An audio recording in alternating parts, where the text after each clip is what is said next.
So the universe has been finding ways to mess with people long before Edward A. Murphy uttered his famed statement in the aftermath of Dr. John Paul Stapp strapping himself onto a rocket-powered sled. One of the earliest instances of this law being stated explicitly happened in 1877 when Alfred Holt, in an address to the Institution of Civil Engineers, said, "It is found that anything that can go wrong at sea generally does go wrong sooner or later." By 1908, it had become a well-loved maxim among magicians as well, as explained by Neville Maskelyne in The Magic Circular. It reads, "It is an experience common to all men to find that, on any special occasion, everything that can go wrong will go wrong." This was reiterated by Adam Holt Shirk in The Sphinx in 1928, where it reads, "It is an established fact that in 9 cases out of 10, whatever can go wrong in a magical performance will do so." So this all brings us to our unsung hero of the hour, Dr. John Paul Stapp, a man whose work has saved hundreds of thousands of lives since, and who Joseph Kittinger, who famously did a high-altitude jump from 102,800 feet, called the bravest man I've ever met. He knew the effects of what he was getting himself into, and he never hesitated. Born in Brazil, the son of American missionaries there, Stapp eventually became an English major in college, but he changed career paths due to a traumatic incident that occurred during his Christmas break of 1928 when a 2-year-old cousin of his was severely burned in a fireplace. Stapp helped to try and nurse the child back to health, but efforts failed, and 63 hours after getting burned, the toddler died. Said Stapp, "It was the first time I had ever seen anyone die. I decided right then I wanted to be a doctor." Unable to afford to go to medical school initially, after he earned a master's degree in zoology, he instead started teaching chemistry and zoology at Decatur College in Texas while he saved up money. 2 years later, he attended the University of Texas, where he got a PhD in biophysics. Next up, he went to the University of Minnesota Medical School and got a Doctor of Medicine degree while working as a research assistant there. Initially planning on becoming a pediatrician, Stapp changed career paths after joining the Army Medical Corps during World War II. While working as a flight surgeon, among other things, he was heavily involved in designing high-altitude oxygen systems as well as studying the effects of high-altitude and high-speed flight on the human body. The end goal of all of this was to create better safety systems for pilots. During this time, he became puzzled at how some people would survive crashes, even extreme ones, while others in similar or lesser crashes would receive fatal injuries. This all brings us around to Project MX-981, which took place at the Edwards Air Force Base in 1945. Up until this point, the prevailing theory was that a human body could not withstand more than 18 Gs of force without suffering a fatal injury. The problem here was that airplanes of the age were flying faster and higher than ever before. As such, the military wanted to know if their pilots could safely eject at these high velocities without being killed, as well as trying to design the safest systems possible for that ejection. Testing towards this end was overseen by Dr. Stapp using a rocket-powered sled called the G-Whiz. This was placed on rails on a 2,000-foot track, at the ends of which was an approximately 50-foot-long section where a hydraulic braking system would stop the 1,500-pound sled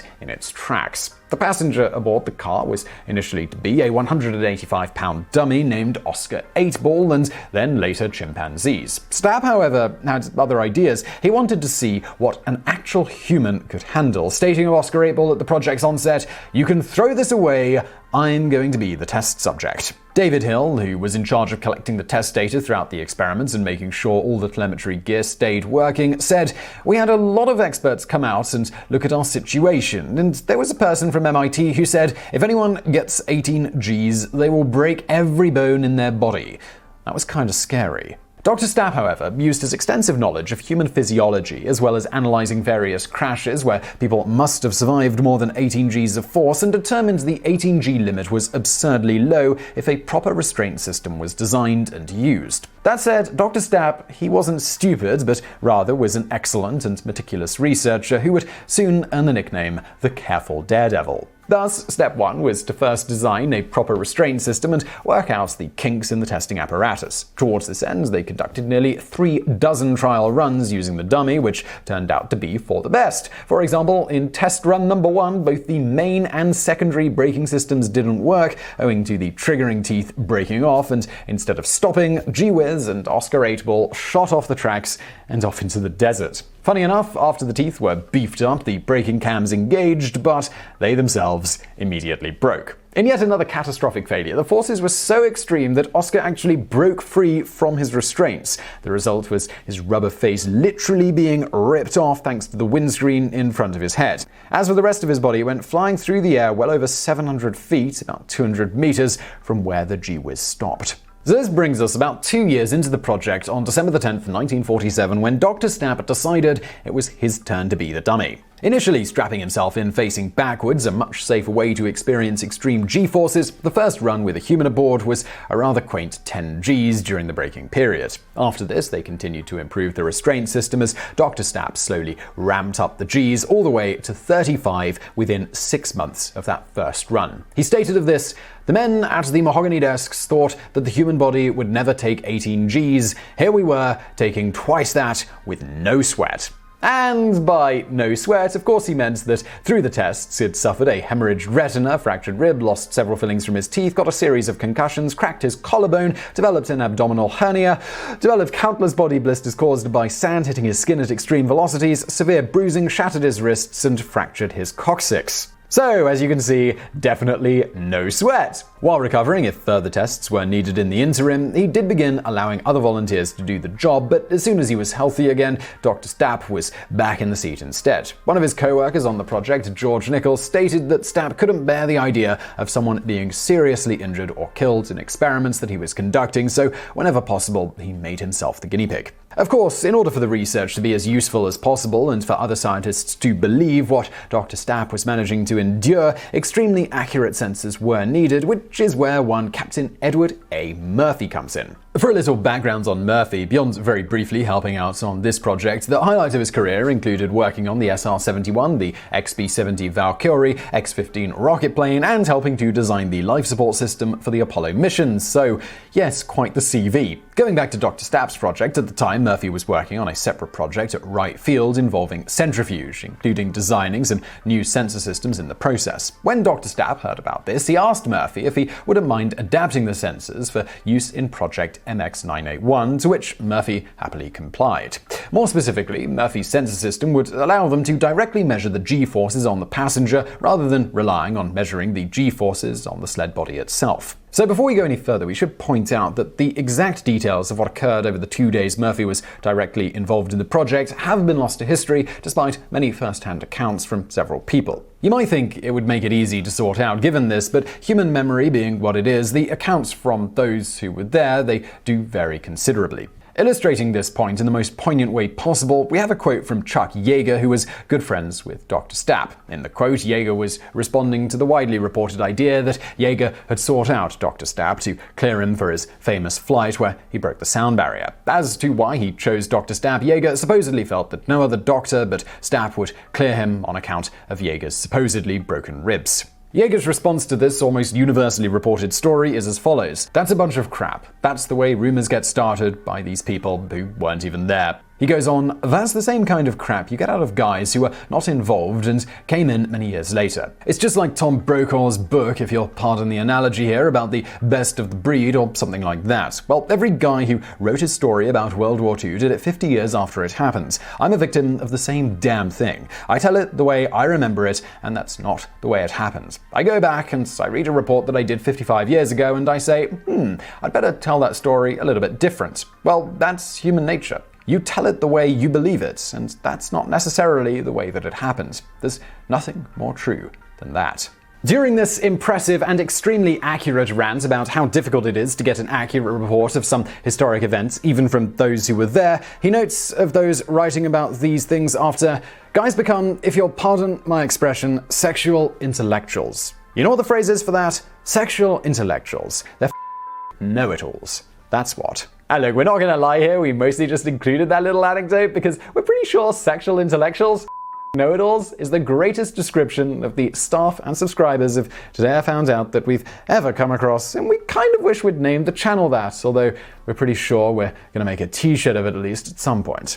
In any event, that caveat about the inherent inaccuracy of reporting history out of the way, this finally brings us around to the story of how Murphy and his law became a thing. The general story that everybody seems to agree on is that Murphy or another worker there installed Murphy's sensors, and then a chimpanzee was strapped into the sled to test them out. Note here that years later, in an interview with People magazine, Murphy would claim it was Dr. Stapp that was strapped in. After the test run, however, they found that the sensors hadn't worked at all, meaning the whole expensive and dangerous test had been for nothing. As to exactly why the sensors hadn't worked, there are a few versions of this tale. As for the aforementioned David Hill, he states that it was one of his own assistants, either Jerry Hollabore or Ralph DeMarco, he couldn't remember which, who installed the sensors incorrectly. As Hill explained in an interview with Nick T. Spake, author of the book History of Murphy's Law, if you take those two over here and add them together, you get the correct amount of G-forces. But if you take these two and mount them together, one cancels the other one out,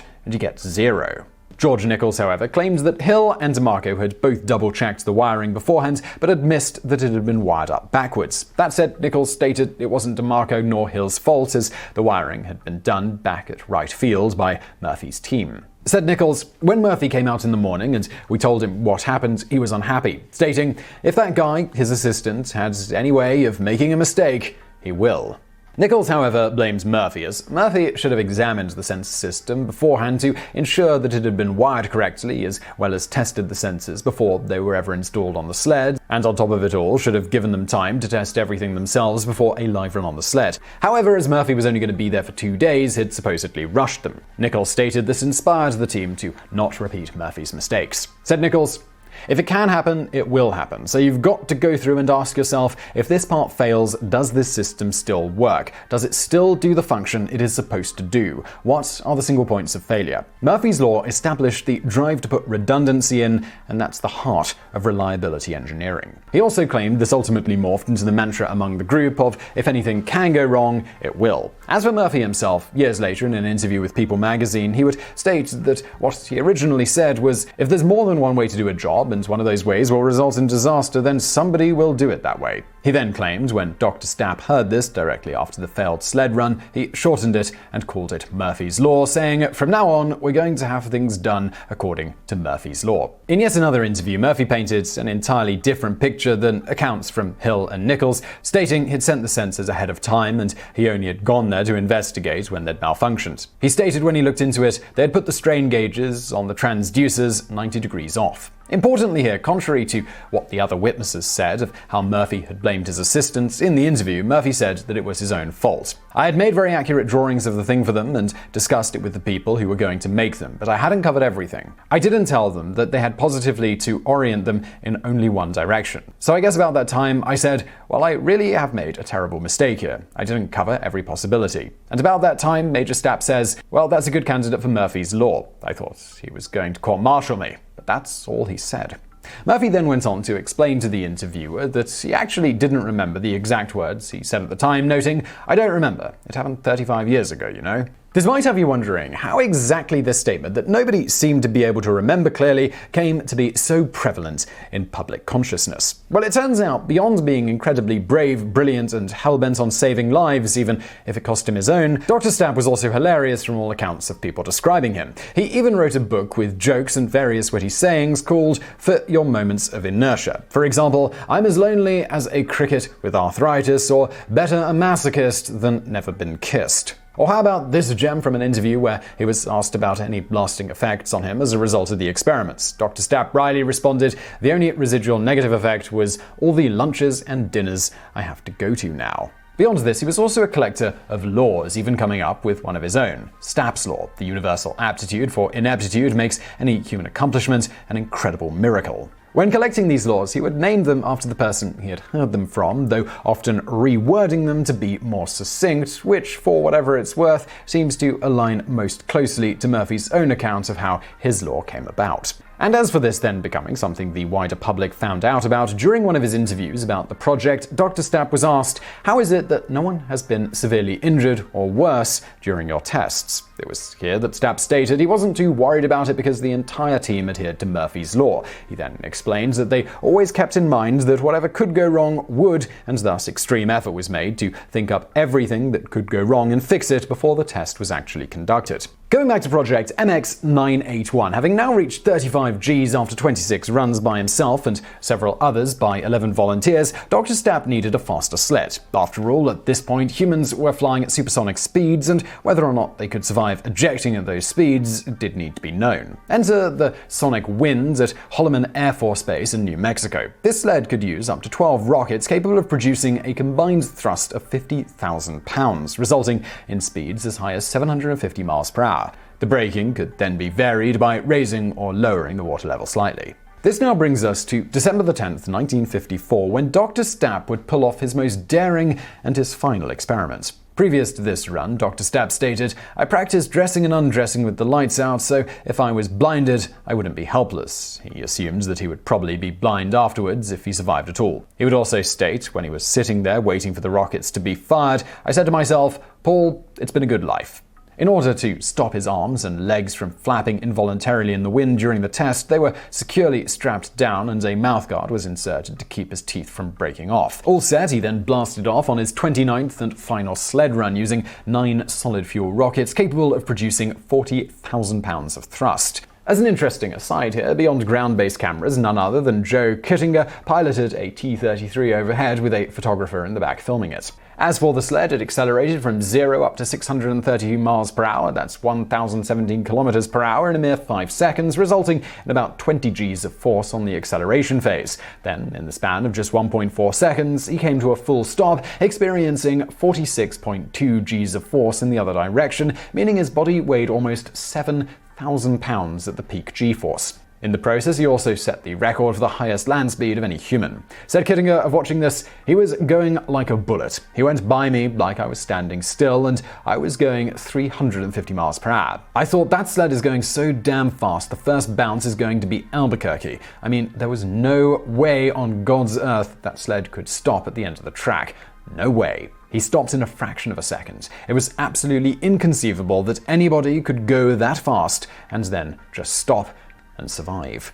Nevertheless, when he was unstrapped from the chair, Dr. Stapp was alive, but as Nichols would observe, his eyes had hemorrhaged and were completely filled with blood. It was horrible, absolutely horrible. As for Dr. Stapp, he would state it felt like being assaulted in the rear by a fast freight train, and that on the deceleration phase, I felt a sensation in the eyes somewhat like the extraction of a molar without anesthetic. He also had cracked some ribs, broken his wrists, and had some internal injuries to his respiratory and circular systems. And on the note of his eyes, he was initially blind after, with it assumed that his retinas had detached. However, on investigation, it was determined that they had not, and within a few hours his sight had mostly come back, with minor residual effects left on his vision that lasted for the rest of his life. Apparently not knowing when to quit once he had healed up, he planned yet another experiment to really see the limits of human endurance via strapping himself to that same sled and attempting to reach 1,000 miles per hour this time. "I took my risks for information that will always be of benefit. Risks like those are worthwhile."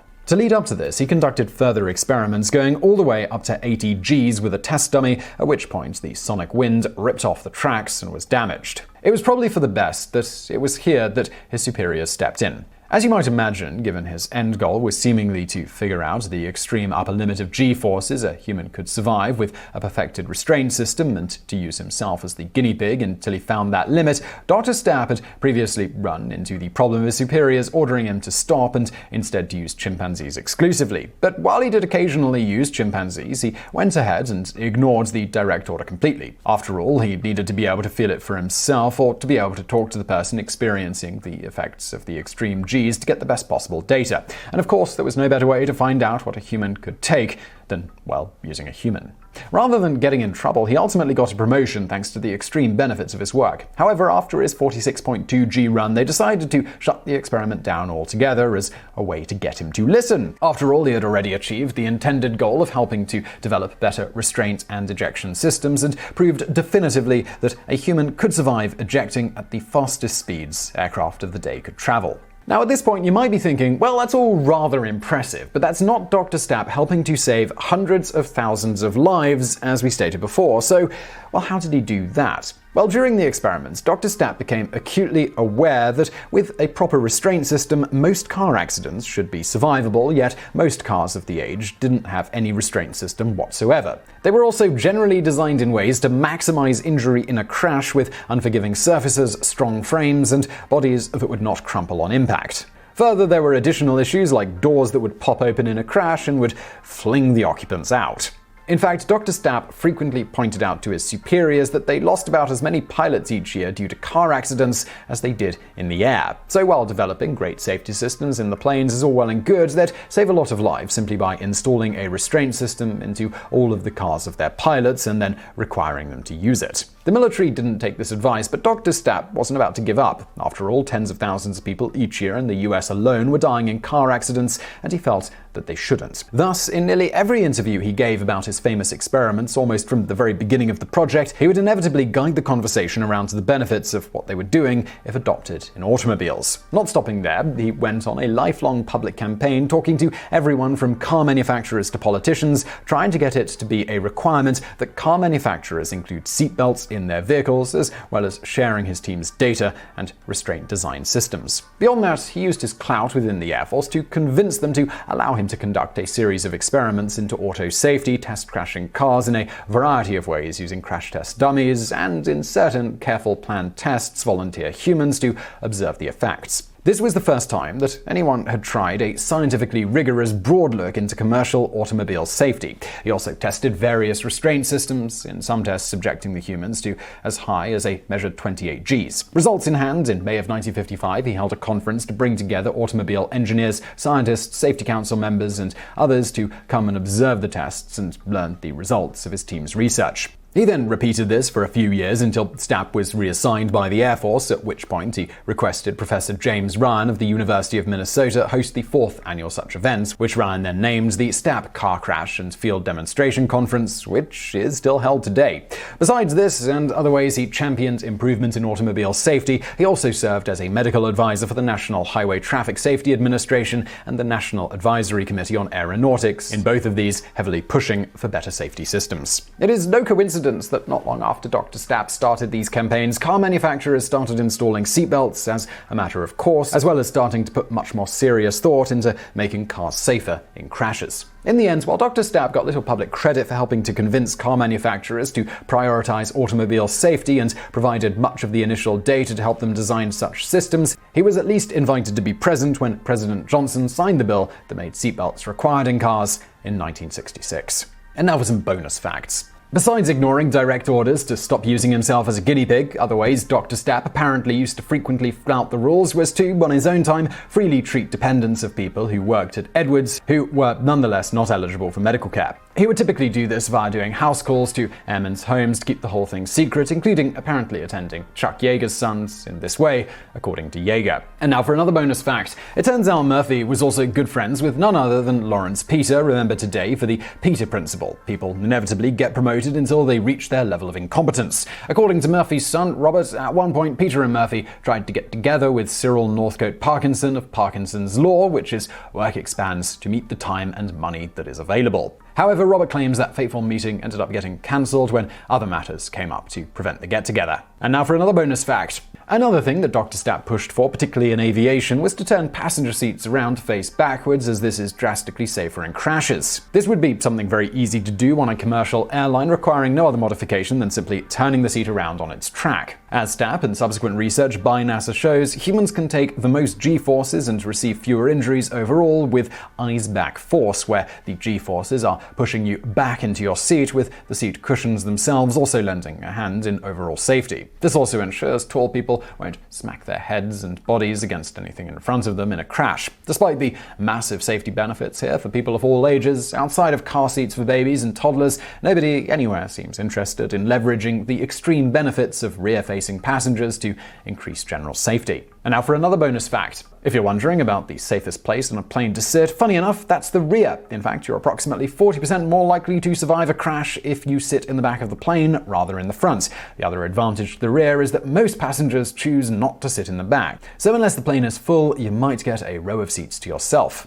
Another factor to consider is where the closest exit is. As a general rule, studies examining accidents have shown that you'll want to be within 6 rows of an emergency exit to maximize your survival chances. So if the plane doesn't have a rear exit, that's something to be factored in. And now for another bonus fact. During Joe Kittinger's then record leap from about 102,800 feet on August the 16th, 1960, the following happened during the ascent. At 43,000 feet, I find out what can go wrong. My right hand does not feel normal. I examine the pressure glove. Its air bladder is not inflating. The prospect of exposing the hand to the near vacuum of peak altitude causes me some concern. From my previous experiences, I know that the hand will swell, lose most of its circulation, and cause extreme pain. I decide to continue the ascent without notifying ground control of my difficulty. Circulation has almost stopped in my unpressurized right hand, which feels stiff and painful. Upon landing, Dick looks at the swollen hand with concern. 3 hours later, the swelling has disappeared with no ill effect. His ascent took 1 hour and 31 minutes. He stayed at peak altitude for 12 minutes, and his total descent took 13 minutes and 45 seconds, so his hand was exposed to a near vacuum for quite some time with no long-term ill effects. For more on that subject, you can see our video, How Long Could a Person Survive Without a Spacesuit in Space? Incidentally, during his fall, he achieved a peak speed of 614 miles per hour, nearly as fast as Dr. Stapp had managed in his little rocket sled. His experience, however, was very different than Dr. Stapp's. Said Kittinger, "There's nothing you can see to see how fast you're going. You have no depth perception. If you're in a car driving down the road and you close your eyes, you have no idea what your speed is. It's the same thing if you're free falling from space. There are no signposts. You know you are going very fast, but you don't feel it. You don't have a 614 mile per hour wind blowing on you. I could only hear myself breathing in the helmet." Hermann Göring was second only to Hitler in the hierarchy of the Third Reich. Commander of the Luftwaffe, acting Prime Minister of Prussia, President of the Reichstag, and Hitler's designated successor, Göring's Nazi resume was almost unparalleled. Born in Bavaria in 1893, Göring was the son of a professional soldier and governor in West Africa. He followed his father's footsteps and joined the military in 1912. He served in the Luftwaffe during World War I and took over the command of the Red Baron Manfred von Richtenhofen's old squadron. Although he won several awards for bravery and his numerous victories, Göring wasn't popular with the other pilots, seemingly due to his arrogance. After joining the fledgling Nazi Party in 1922, Göring quickly became indispensable and was instrumental in the Nazi takeover of the German government. After Hitler became Chancellor, he appointed Göring as Prussian Minister for the Interior, Commissioner for Aviation, and Commander-in-Chief of the Prussian Police and Gestapo. Göring never hesitated to enjoy the perks of his exalted position. He had a magnificent palace in Berlin, as well as a luxurious hunting lodge named in honor of his late wife Karin, who died in 1931. He loved to play dress-up and would change his uniforms several times a day, proudly displaying all of his medals. It was joked among the press at the time that he probably bathed in his uniform. Despite Göring's own godfather, Dr. Hermann Epstein Ritter von Mautenberg, having been an exceptionally successful businessman of Jewish ancestry and a man who his mother had a long-lasting open affair with his elderly father turning a blind eye to it and allowing his young wife to live with Epstein, Göring was an advocate of the elimination of the Jews from the German economy and infamously ordered the architect of the Holocaust, Reinhard Heydrich, to carry out all preparations with regard to a general solution of the Jewish question in those territories of Europe which are under German influence. In 1939, Göring had serious reservations about his Luftwaffe being ready to face the Royal Air Force in battle, but Hitler pushed for the acceleration of the war plans, and the war began anyway. At this point, Göring was at the peak of his power and popularity, and Hitler trusted him implicitly. But despite many early victories, the Germans couldn't maintain their momentum. As Germany's fortunes grew dimmer, Göring standing with Hitler and the German people, it began to falter. At a time when most Germans were living hand-to-mouth, Göring's lifestyle of extreme excess was, let's say, no longer admired. His tendency to make bold claims to Hitler and not produce results also didn't put him in good stead with Hitler either. The final straw was on April 23rd, 1945, when Berlin was close to falling, and Göring, who had been declared by Hitler to be his successor if anything should happen to him, met with other officials and decided to take over as Hitler was trapped in Berlin. Hitler would commit suicide just a week later. When Göring officially requested Hitler approve his decision, Hitler was furious and charged Göring with treason. He then ordered Göring's arrest and stripped him of his rank and membership in the Nazi Party. When Göring surrendered to the Allies in Austria on May 8, 1945, he did it, at least in theory, as a civilian. To his apparent surprise, Göring was put on trial for war crimes at Nuremberg. Nuremberg. During his trial, according to American intelligence officer and psychologist Captain Gustav Gilbert, when he interviewed him, Goering was defensive and deflated and not very happy over the turn the trial was taking. He said that he had no control over the actions or the defense of the others, and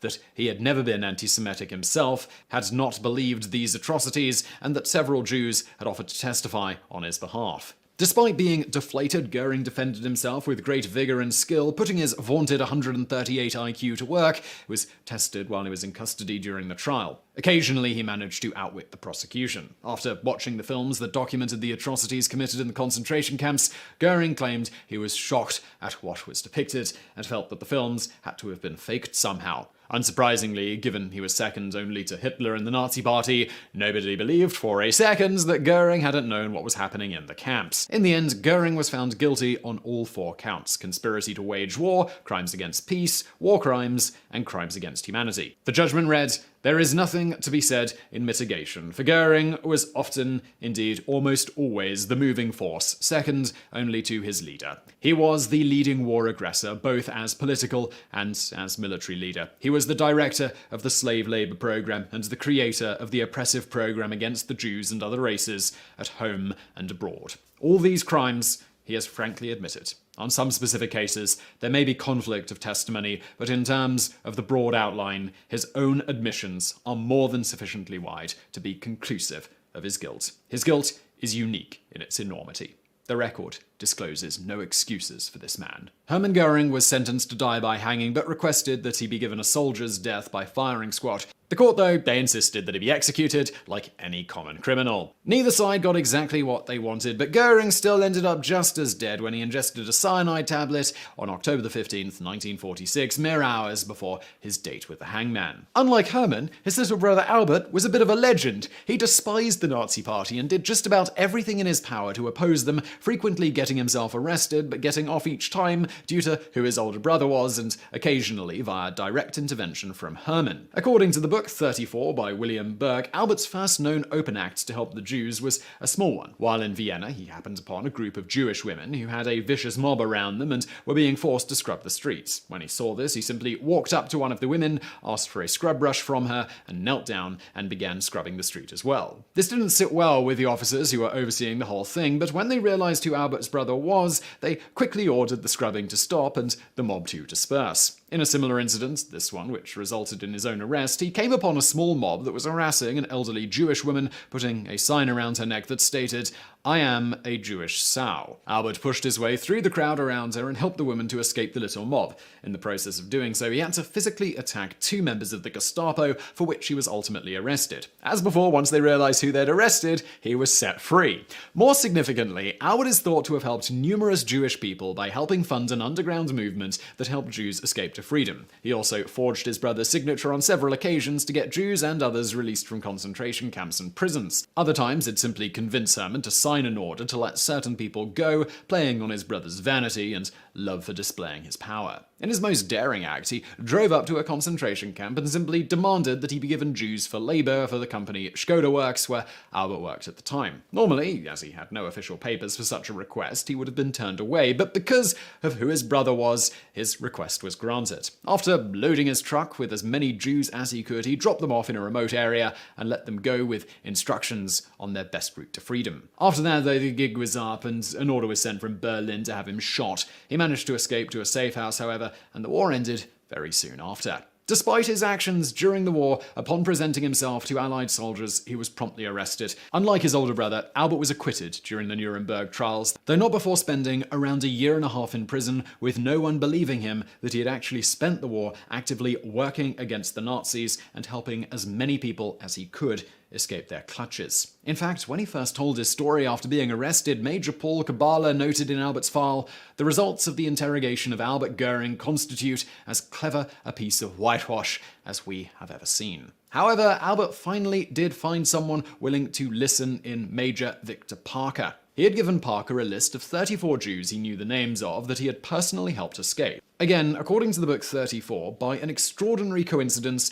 one of the Jews on this list was Major Parker's uncle. After verifying the claim with his uncle, he pursued the other names on the list, who all testified in Albert's defense, and he was finally set free. Unfortunately, after the war, he found himself largely shunned due to his association with his brother and that few knew of Albert's real activities during the war. As a result, he struggled to find work for the remainder of his life and ultimately became an alcoholic. As his health began to fail and death was imminent in 1966, he was dying of pancreatic cancer, Albert decided to marry his housekeeper. This was not out of love, but simply because by doing so, she would then be entitled to his government pension, making sure she would be taken care of financially after her services as his housekeeper were no longer required.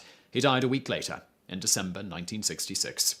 And now for a bonus fact. Due to Albert's strong resemblance to his aforementioned godfather, Dr. Hermann Epstein, the fact that it was shortly after Albert's birth that Epstein declared that he was going to be the godfather to all Albert's mother's children, the fact that Albert's sister claimed Albert was Epstein's favorite, and that the affair between Epstein and Albert's mother started well before Albert's birth, it is rumored that Albert was actually the son of Dr. Epstein. However, this is generally discounted by most historians because the dates just barely don't line up, given a lengthy trip Albert's mother took to Haiti, ending in mid-1894. For reference, Albert was born on March the 9th, 1895. In the vast annals of history, it can't surprise anyone that the occasional great man gets lost as records of them are sparse or were burned by some rival empire. It is surprising, though, when there are men of whom there is possibly too much evidence who still disappear from most historical records. One of America's first eccentric rich guys, Lord Timothy Dexter, first in the East, the first in the West, and the greatest philosopher in the Western world, is just such a man. If you haven't heard of Timothy Dexter before now, then well, you're in for a bit of a treat. Dexter was born just north of Boston, Massachusetts in 1747 to a modest family of tanners. While you may think sunbathing isn't a great way to make money, it isn't. Unless you're an Instagram model or are using this tried and true method of being half naked to snag a rich spouse. The other tanning of making leather from hides wasn't a great way to make money either. Enough to make a living, sure, but certainly not enough to make the kind of fortune an ambitious man like Timothy Dexter would need. Naturally, he decided to go the route of marrying rich, specifically marrying the gloriously named Elizabeth Frothingham, and immediately starting his future career of making insane business decisions. The American Revolutionary War was going on, and the Continental Congress had begun to print its own money to pay its troops. Most people could see that this money was ultimately based on nothing, and therefore was entirely worthless. So prevalent was this idea that a common phrase at the time was the dismissive, "it's not worth the Continental." Timothy Dexter, however, thought that America was 100% for sure going to work out and would never cheat its soldiers by giving them worthless currency. At the time, Dexter snatched up Continental dollars for literally fractions of a penny each, which, as it turns out, would be the only way to make them valuable. After the ratification of the Constitution, Alexander Hamilton convinced Congress to honor Continental dollars at 1% of their face value. Certainly a massive loss to the soldiers paid in the worthless paper, but a massive boon for Timothy Dexter, since 1% of a dollar is 1 penny, and basic maths fact here that a penny is worth more than a fraction of a penny. Timothy Dexter was now quite wealthy, and to rub it in everyone's faces, he bought property in the middle of the richest neighborhood that he could find and began construction of an ostentatious mansion. Now, usually a word like ostentatious can only be subjective, but in this rare instance, I think there may be a case that the house was objectively ostentatious. It was so over the top that Elizabeth Frothingham decided to move out of the house and into another house in the general vicinity. The mansion, unusual in its design from the get-go, was surrounded by massive wooden statues of men Dexter considered to be heroes, from American revolutionaries like George Washington to a wide variety of Frenchmen he considered brothers in arms. Dexter was so enamored by the French that he even gave a speech in French in one instance, despite the fact that in his own words, the public, considering the small chance I have had to learn French, are a little surprised to hear of my having endeavored to speak it. Under a statue of Thomas Jefferson, Dexter commanded a painter to write "Author of the Constitution." When the painter wrote "Author of the Declaration of Independence" and insisted that it was correct, Dexter became so irate he pulled out a gun and shot at the man, barely missing him. Moving on from here, Dexter began involving himself in some absolutely wild schemes. First, it was suggested that nobody in the West Indies had ever heard of a bed-warming pan before, and that the market there was wide open. A bed-warming pan, as the name implies, is a device that is filled with embers and put into a bed to keep it warm. The West Indies are tropical, and thus the reason bed-warming pans weren't in stock in the West Indies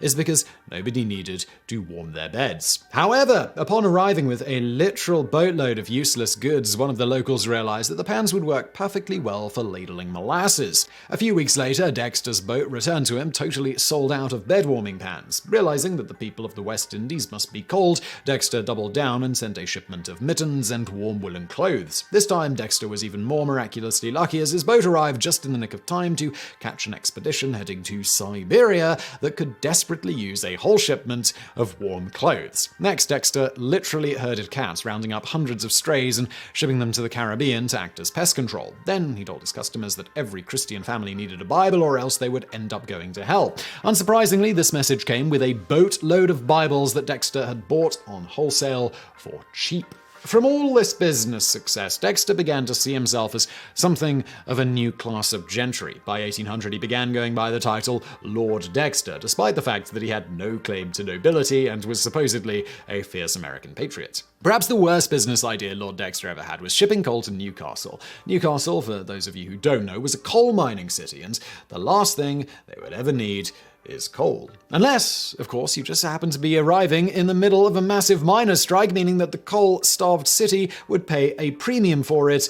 And that's exactly what happens. So you may be asking yourself right now, was this guy really crazy, or was he actually a super genius playing three-dimensional business chess? Well, to help you answer that question, we should maybe point out that upon learning that English nobility would write books, then freely distribute them to libraries and institutions, Dexter decided to do most of that. He wrote the absolutely unique book, A Pickle for the Knowing Ones, or Plain Truths in Homespun Dress, and began distributing free copies to anyone who happened to pass by. The book is, well, it is something. The entire 44-page work contains almost no punctuation, random capitalization, and spelling so atrocious we're guessing it was secretly written to get back at a former English teacher of his. The book begins, and we're going to put it up on screen because the spelling is something.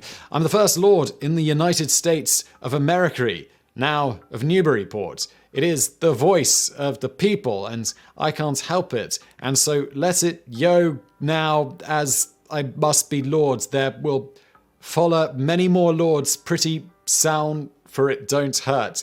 A cat nor mouse, nor the sun, nor the water, nor the ear, then go on is easy. Now bonds God.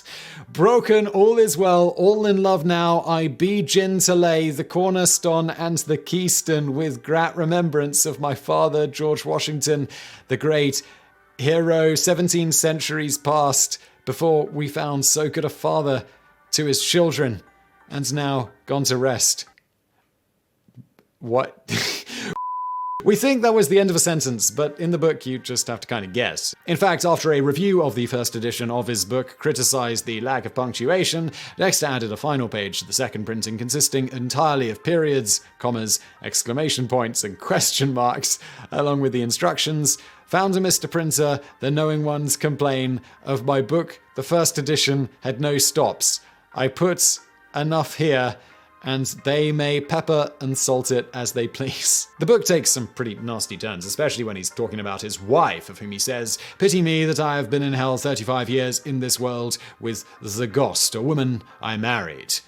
Ouch. Throughout his life, Timothy Dexter surrounded himself with a menagerie of lunatics interspersed with some genuinely incredible people. One uncredited lunatic was John B., a self-proclaimed professor who, despite lacking any scientific education or training, would espouse his supposedly scientific knowledge upon anyone who would listen. Another of his troupe was Madame Hooper, a fortune-teller who must have had a pretty good track record if she was involved in any of Dexter's schemes. As you may expect, based on his book, his wife was not part of the troupe, and Dexter was known to cavort with many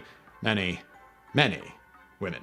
After living such an unusual life, Lord Dexter found himself curious about what his legacy would be after he was gone. As such, he did what any of us would do in that situation, and he faked his own death so he could spar in his funeral. He even had a massive mausoleum built for himself on his property, which was fine for a fake funeral, but was later deemed to be too unsafely built for a mausoleum. And when you think about it, I mean, how safe does a structure for a dead man need to be? Perhaps uncharacteristically, he let his family in on the truth, but then demanded that they did their part during the funeral, while his kids seemed to do a fine job. His wife, Elizabeth, apparently wasn't getting an Oscar for her performance. Lord Dexter somehow got her outside so that he could yell at her, ultimately leading to a physical fight so loud that it drew a crowd. The crowd, all in attendance of the funeral for the man they currently saw beating his own wife, didn't know how to react. Lord Dexter decided to act as if nothing had happened and spend the rest of the funeral acting as if he was hosting a huge party. Eventually, Timothy Dexter kicked the bucket, for real, going at the age of 59 on October the 26th, 1806. He left much of his money to charity. The statues outside of his house, which had cost him thousands,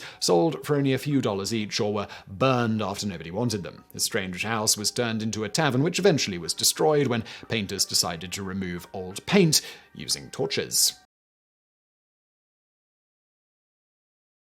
When the Eiffel Tower was built in 1889, it was intended to function as the entrance arches to the World's Fair in Paris. It was never meant to be permanent. In fact, it only had a permit to stay standing for 20 years until 1909. This was a good thing, according to many Parisians who thought of the structure as a bit of an eyesore. This included famed author Guy de Maupassant, who said of it, "What will be thought of our generation if we do not smash this lanky pyramid?"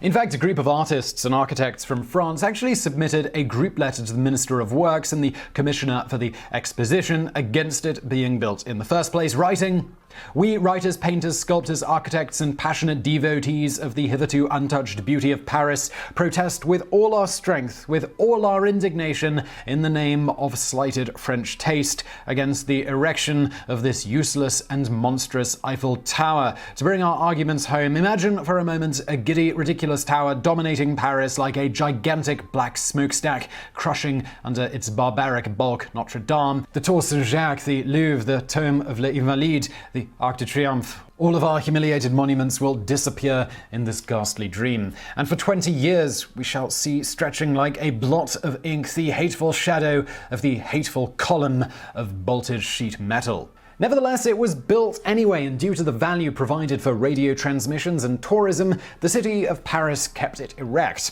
So this all brings us to May of 1925, when one Victor Lustig first conceived the scheme that would make him a legend. With documents and letterheads proclaiming him the deputy director of the Ministry of Postal Services and Telecommunications, Lustig sent out notes to prominent Paris scrap metal businesses, urgently asking them to meet him at the Hôtel de Crillon. 6 dealers came, curious about what the French government wanted with them. After an expensive meal and plenty of wine, Lustig declared, in his typical charismatic fashion, that the city of Paris was going to knock down the Eiffel Tower and sell it for scrap metal. This was a huge secret that the public could not know of at this point, but he wanted the scrap metal businesses to bid against one another to see who would get this extremely valuable contract. Negotiations began in earnest, with André Poisson winning the bid for $70,000, about $1 million today. It was a lot of money, but to Poisson, who was new in town and wanted to establish a reputation, it was worth the huge contract. But there was one big problem. Victor Lustig did not work for the ministry. In fact, he didn't work for the government at all. Victor Lustig was a con man. Born in Arno, Austria-Hungary, today Hostiny in Czech Republic in 1890, not much is known of Lustig's childhood besides the fact that he was born Robert V. Miller to an upper-middle-class family. At an early age, he decided to travel the world. In order to finance his adventures, he took to conning rich people. Fluent in several languages due to the varied cultures of his homeland, he rode ocean liners between Europe and America, playing the part of a rich, free-spending young man, and gave himself the moniker of Count. The Count would wine, dine, and charm potential marks until eventually conversation turned to his line of work and the source of his obvious wealth. Reluctant and asking for utmost secrecy, he would reveal his money box, also known as a Romanian box. A well-known con, the money box was essentially a fake money printer, spitting out bills that were hidden inside the machine. The contraption was made out of beautiful mahogany and was the size of a steamer trunk. He would ask his mark for a $100 bill, insert it into the machine, wait a few hours for chemical processing, and when they came back out, 2 of the bills would emerge. As Lustig would put it, the box literally paid for itself, and then some. The enterprising new friends of Lustig would beg him to sell it despite Lustig's reluctance. After much cajoling and rising bids, Lustig would agree to sell it for sometimes up to $30,000. After a few more test runs and a few more $100 bills, Lustig would depart the ship and leave the money box with its new owners. It would only be a matter of time before they realized that it was a scam, but it didn't matter. Lustig, he was already gone, and on to the next one. His coup de grace of cons came when he was reading a newspaper article about about the Eiffel Tower. The article remarked on the high cost of maintenance and repairs of the tower, making mention that it was rusting. As previously noted, many Parisians thought of it as a huge eyesore at this time, which gave Lustig the big idea. Despite the interest of the 6 Parisian scrap metal dealers, Lustig had already identified his mark, André Poisson. As mentioned, Poisson was new to the business community and was wanting to make a bit of a splash. As the Count had suspected when he took all of the potential contractors to the tower in a limo for a tour, it was Poisson who very clearly was the most serious about winning the contract. However, Poisson's wife, she wasn't so sure. She thought the whole thing seemed a bit fishy with all the secrecy and the quick-moving nature of the deal. To calm her fears, the Count arranged a meeting where he confessed. Lustig explained to Poisson and his wife that he was but a lowly bureaucrat expected to impress, but hardly making enough to pay his bills. Thus, beyond any orders for normal discretion when facilitating contracts like this one, he tended to like to keep things extremely quiet on closing the deal to avoid unwanted attention. Poisson knew exactly what this meant. Lustig was open to bribes. Poisson and his wife, actually rather relieved, obliged, giving the Count 50 grand to make sure that Poisson would win the bid. Adding in the 20 grand for the actual contract, Lustig had 70 grand, or about $1 million today, in his hands. Within an hour of receiving the money, the Count left Paris. Shockingly, despite the huge sum that had changed hands, upon realizing that he had been had, Poisson decided to keep his mouth shut. The money was probably gone either way, but at least by keeping quiet, he could keep himself from becoming the laughingstock of the Parisian business world. So in the end, the price of being embarrassed and potentially arrested for bribery made it not worth it. As it had worked out so well the first time, Lustig decided to try it again. Only 6 months later, he returned to Paris with the same letterheads and summoned 5 new scrap metal businesses.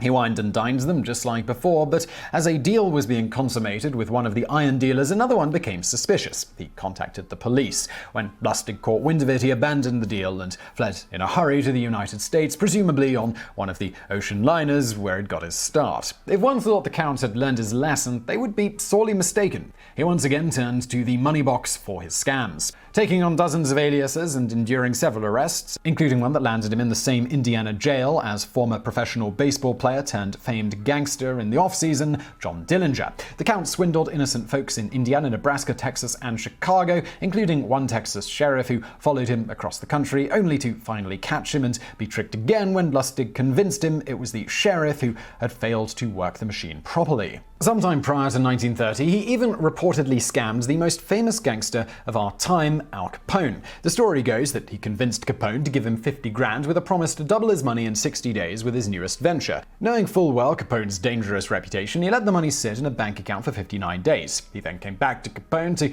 tell him the deal had fallen through and that he'd lost the funds, but was willing to repay the invested amount out of his own pocket. Capone evidently was so impressed with Lustig's integrity that he only made him pay back about $45,000 to $49,000 of the money. Reports vary on the exact amount that Capone let him keep. It's a tidy little profit for the conman's minimal effort. As Lustig grew more confident and arrogant in his abilities, so did his risks, which led him to eventually being caught and given a substantial prison sentence. In 1930, he teamed up with a Nebraskan chemist named Tom Shaw and began a real counterfeit operation. This involved paper, plates, ink, the whole 9 yards. The bills looked so real that they were able to release up to $100,000 a month into the US economy, which is about $1.4 million today. This much money was never going to escape the eyes of the Secret Service. Lustig money kept showing up from New Orleans to Chicago. Even so, the Secret Service got a little help in catching the man behind it all. You see, when Lustig's girlfriend suspected him of cheating on her, she turned him in. With her help, the Secret Service was able to catch him strolling down Broadway on New York's Upper West Side. With a briefcase full of expensive clothes and no hint of nervousness, a Secret Service agent remarked to the Count that "You're the smoothest conman that ever lived." Lustig, he wasn't done yet though. He somehow escaped jail via a bedsheet rope, but was caught in Pittsburgh a month later. He was then sentenced to 20 years in the most famous prison of them all, Alcatraz. There, he lived for the rest of his days. Despite his success as a con artist, his death attracted no real public attention in the beginning. First reported to the public in a New York Times article from August 31st, 1949, in which Lustig's brother told a judge that the famed Count had passed away 2 years earlier in prison. And let's get into those bonus facts. It's generally thought that Lustig is the author of the 10 Commandments for conmen. They go as such. Be a patient listener. It is this, not fast talking, that gets a conman his coups. Never look bored. Wait for the other person to reveal any political opinions, then agree with them. Let the other person reveal religious views, then have the same ones. Hint at sex talk, but don't follow up on it unless the other person shows a strong interest. Never discuss illness unless some special concern is shown. Never pry into a person's personal circumstances, they'll tell you all eventually. Never boast, just let your importance be quietly obvious. Never be untidy. Never get drunk.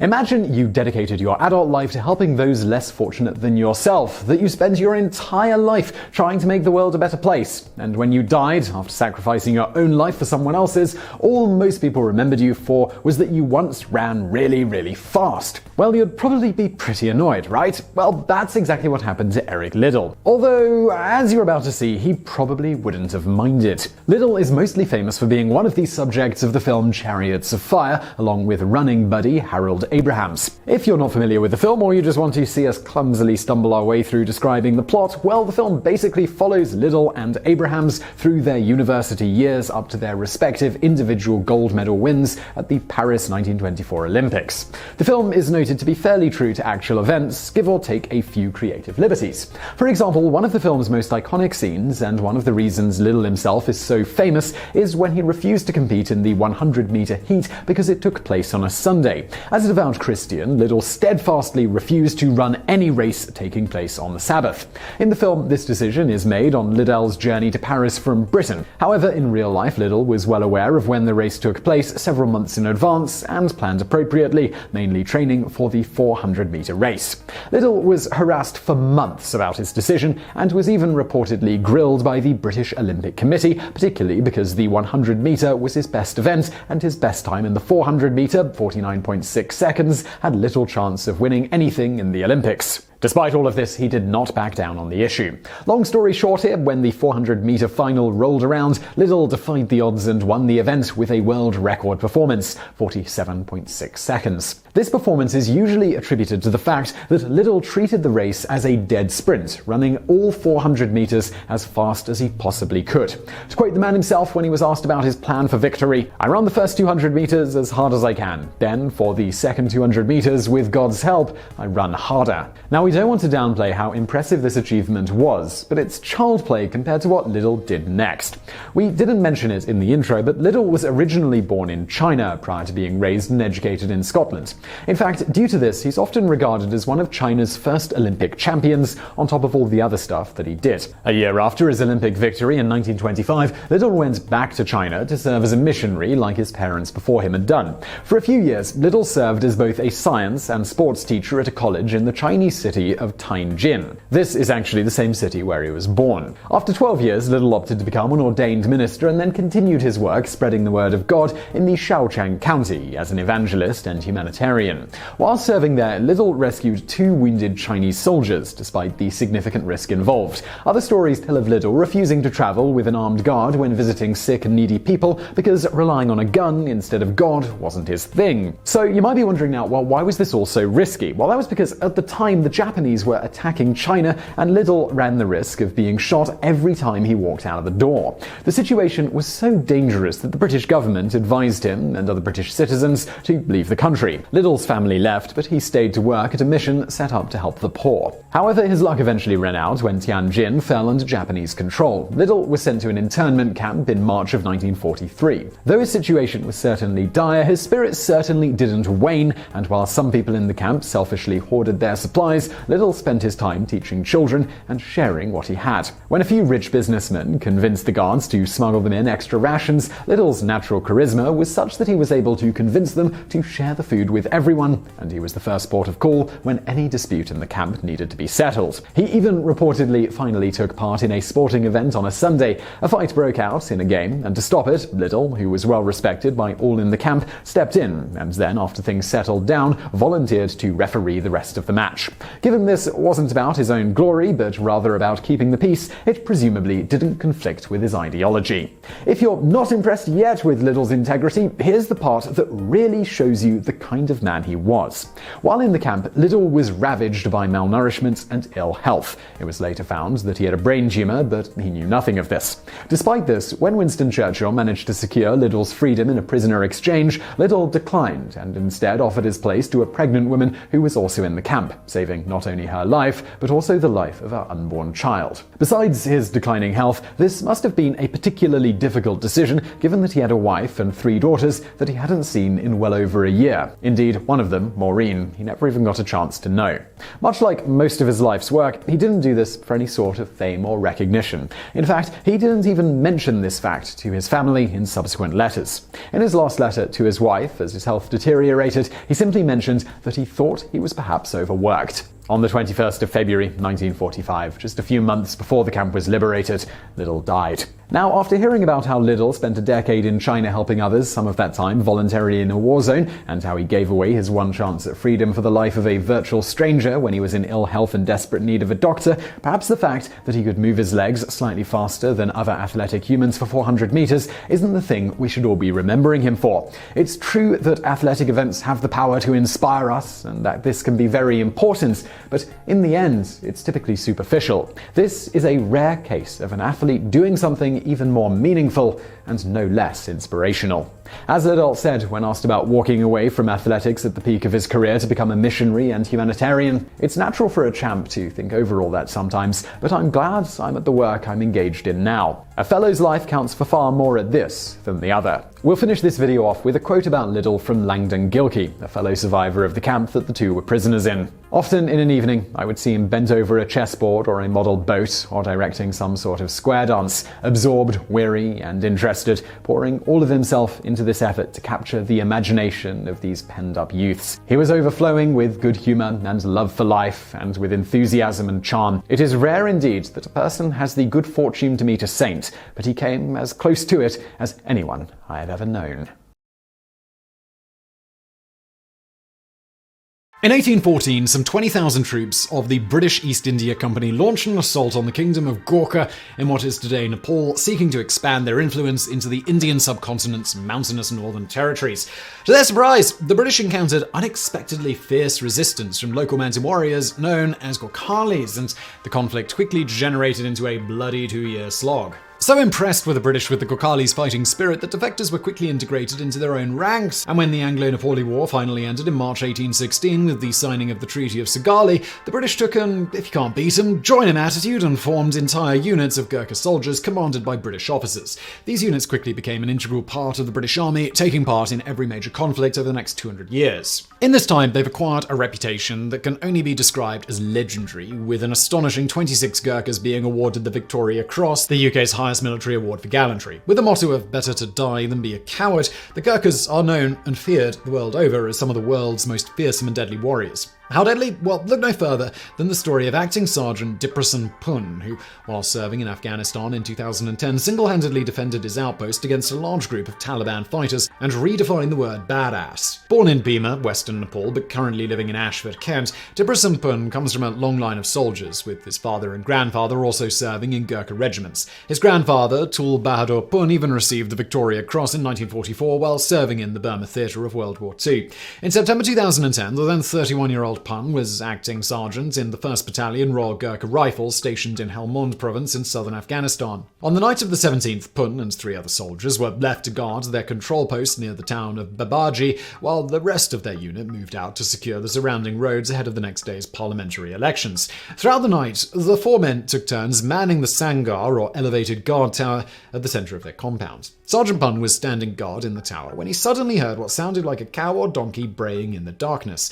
At first he ignored it, but he soon grew suspicious and climbed higher up the tower to get a better look. It was then that he spotted 2 Taliban insurgents planting an improvised explosive device, or IED, by the compound gate. Before Pun could react, the air filled with tracers and rocket-propelled grenades as a hidden force of Taliban launched a coordinated surprise attack on the compound. While most of us would have reacted to such a situation by making our trousers significantly damper and a bit more smelly, Diprasad Pun remembered that he was, after all, a Gurkha and responded accordingly. At that time, I wasn't worried. There wasn't any choice but to fight. The Taliban were all around the checkpoint. I was alone. I had so many of them around me that I thought I was definitely going to die, so I thought I'd kill as many of them as I could before they killed me. At first, I was a bit scared, but as soon as I started firing, that feeling went away. With Taliban closing in all around him, Pun coolly gathered up 2 radios and used them to call his commanding officer for reinforcements. This done, he then went into Super Gurkha rage mode with a cry of Marchu Talai, Nepali for I will kill you all. He pulled the guard tower's L-108A1 general-purpose machine gun off of its tripod and proceeded to go full John Rambo on his attackers, hip-firing the weapon in a 360-degree arc. Once his ammunition was exhausted, Pun moved to lobbing grenades off of the tower and even set off a Claymore anti-personnel mine before picking up his SA-80 service rifle and continuing to lay withering fire upon his attackers. At one point, a Taliban fighter climbed up the side of the tower and attempted to rush him, but Pun spotted him, whirled around and fired, only for his rifle to jam. Apparently determined to prove that a Gurkha can kill you with just about anything, Pun reached for a nearby sandbag, but it had not been tied properly, and so the sand spilled harmlessly to the floor. So, with seconds to spare, Pun picked up the heavy machine gun tripod, folded it, and hurled it in his attacker's face, sending him toppling off the tower to his death. Pun continued to beat back the Taliban assault for nearly a quarter of an hour before the rest of his unit arrived and finally drove off the attackers. His company's commander, Major Sean Chandler, gave him a hearty slap on the back and asked him how he was, to which Pun simply replied, I'm fine. In all, Sergeant Diprasad Pun, one-man Gurkha army, had single-handedly held off an estimated 30 Taliban fighters and killed 3, in the process setting off 250 machine gun rounds, 180 rifle rounds, 17 grenades, and a mine. About the only weapon he didn't use was his kukri, the traditional Gurkha fighting knife, but only because he didn't have one on him at the time. As the battalion commander, Lieutenant Colonel Gez Strickland, later remarked, my battalions have done 2 tours in Afghanistan and been involved in some very difficult and fierce fighting. Diprasad's action is the bravest I have seen. He courageously held that position despite being under attack from a hail of bullets. He saved the lives of 3 men, as well as his own. In recognition of his bravery, on June 1, 2011, Sergeant Diprasad Pun was awarded the Conspicuous Gallantry Cross, Britain's second highest military decoration, by Queen Elizabeth II in a ceremony at Buckingham Palace. The citation for his award read, in part, Sergeant Pun single-handedly fought off an enemy attack on his lightly manned position. In the dark, he tackled the enemy head-on as he moved around his position to fend off the attack from 3 sides, killing 3 assailants and causing the others to flee. In doing so, he saved the lives of his 3 comrades and prevented the position from being overrun. Sergeant Pun couldn't know how many Taliban were attempting to overcome his position, but he sought them out from all angles despite the danger, consistently moving towards them to reach the best position of attack. Sergeant Pun was more modest about his actions that night, stating, I know I'm very lucky to be alive. I didn't think the attack would ever end, and I nearly collapsed when it was over. I did what I was trained to do. Though the Gurkhas now make up only a small part of the British Army, their numbers having fallen from an all-time high of 200,000 during World War II to less than 3,500, they continue to serve with distinction wherever they are deployed, as Diprasad Pun's actions of September 17, 2010 clearly demonstrate. Such feats of gallantry would appear to confirm what Field Marshal Sam Manekshaw, former Chief of Staff of the Indian Army, once said about this unique fighting force. If a man says he is not afraid of dying, he's either lying or he is a Gurkha. And now for a bonus fact. The weapon most closely associated with the Gurkhas is the kukri, a curved, machete-like knife originating in northern India and Nepal.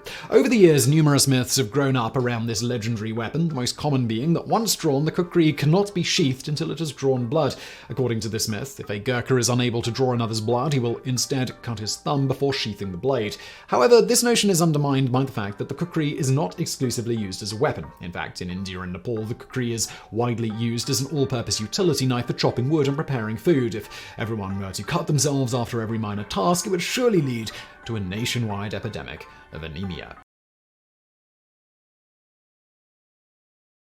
On May 8, 1828, the man who founded the International Committee of the Red Cross, Henry Dunant, was born. In 1922, almost a century after his birth, the 8th of May was declared a day dedicated to the International Red Cross. In this way, they honored its founder. Dunant's dream was to prevent and alleviate human suffering without discrimination. Despite being born to wealth, he died in poverty partially due to his dedication to his charitable work. He remains one of the greatest humanitarians in history, but few today know much about him. So, well, who was Henry Dunant really? Henry Dunant, he was born in Geneva, Switzerland to wealthy parents. His father was a successful and generous businessman who early on instilled in Dunant's young mind the value of helping others. His father and grandfather were men of power and prestige in Geneva and had held various positions such as membership in Geneva's governing council, director of a Geneva hospital, and mayor of a small city near Geneva called Avely. As a young man, Dunant was fascinated by the works of 3 writers. All of them were women: Harriet Beecher Stowe, Florence Nightingale, and Elizabeth Fry. He later stated, "The influence of women is an essential factor in the welfare of humanity, and it will become more valuable as time proceeds." Henry busied himself with a number of charitable activities. Anti-Semitism was pretty intense at this time in Europe, and Dunant worked against this, partly encouraging Christians and Jews to band together. He also became a member of the Geneva organization known as the League of Alms, whose main purpose was to provide spiritual and material assistance to the poor and sick. He frequently visited Geneva's jails, where he tried to rehabilitate and reintegrate prisoners. Dunant was religious from his earliest youth and had felt that religion could be the answer to many moral issues in society. Partially motivated by this, he became an active member of the Young Men's Christian Association, or YMCA, and co-founded a YMCA in Geneva in 1852. He went on to help found the World Alliance of YMCAs, which was first developed in 1855. Along with his colourful social life and all this humanitarian effort, he was prospering on a professional level as well. In 1849, he was appointed to the Bank of Geneva. Doing well at the bank in 1853, he was appointed interim general manager of a subsidiary company in Algeria, where he also started his own business.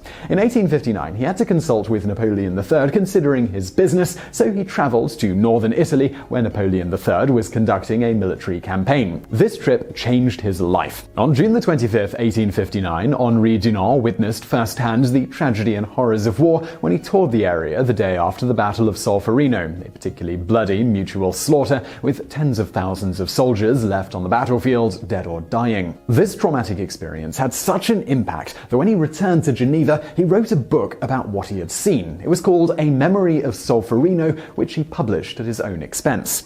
This book was translated into many languages and was circulated to most of the influential leaders and politicians throughout Europe. A Memory of Solferino made this proposition: if the new and frightful weapons of destruction which are now at the disposal of the nations seemed destined to abridge the duration of future wars, it appears likely, on the other hand, that future battles will only become more and more murderous. Would it not be possible, in time of peace and quiet, to form relief societies for the purpose of having care given to the wounded in wartime by zealous, devoted, and thoroughly qualified volunteers? He also stated, adoption by all civilized nations of an international and sacred principle which would be assured and placed on record by a convention to be concluded between governments. This would serve as a safeguard for all official and unofficial persons engaged in nursing war victims. The idea for the foundation of the Red Cross, it had been planted in his mind and in his heart.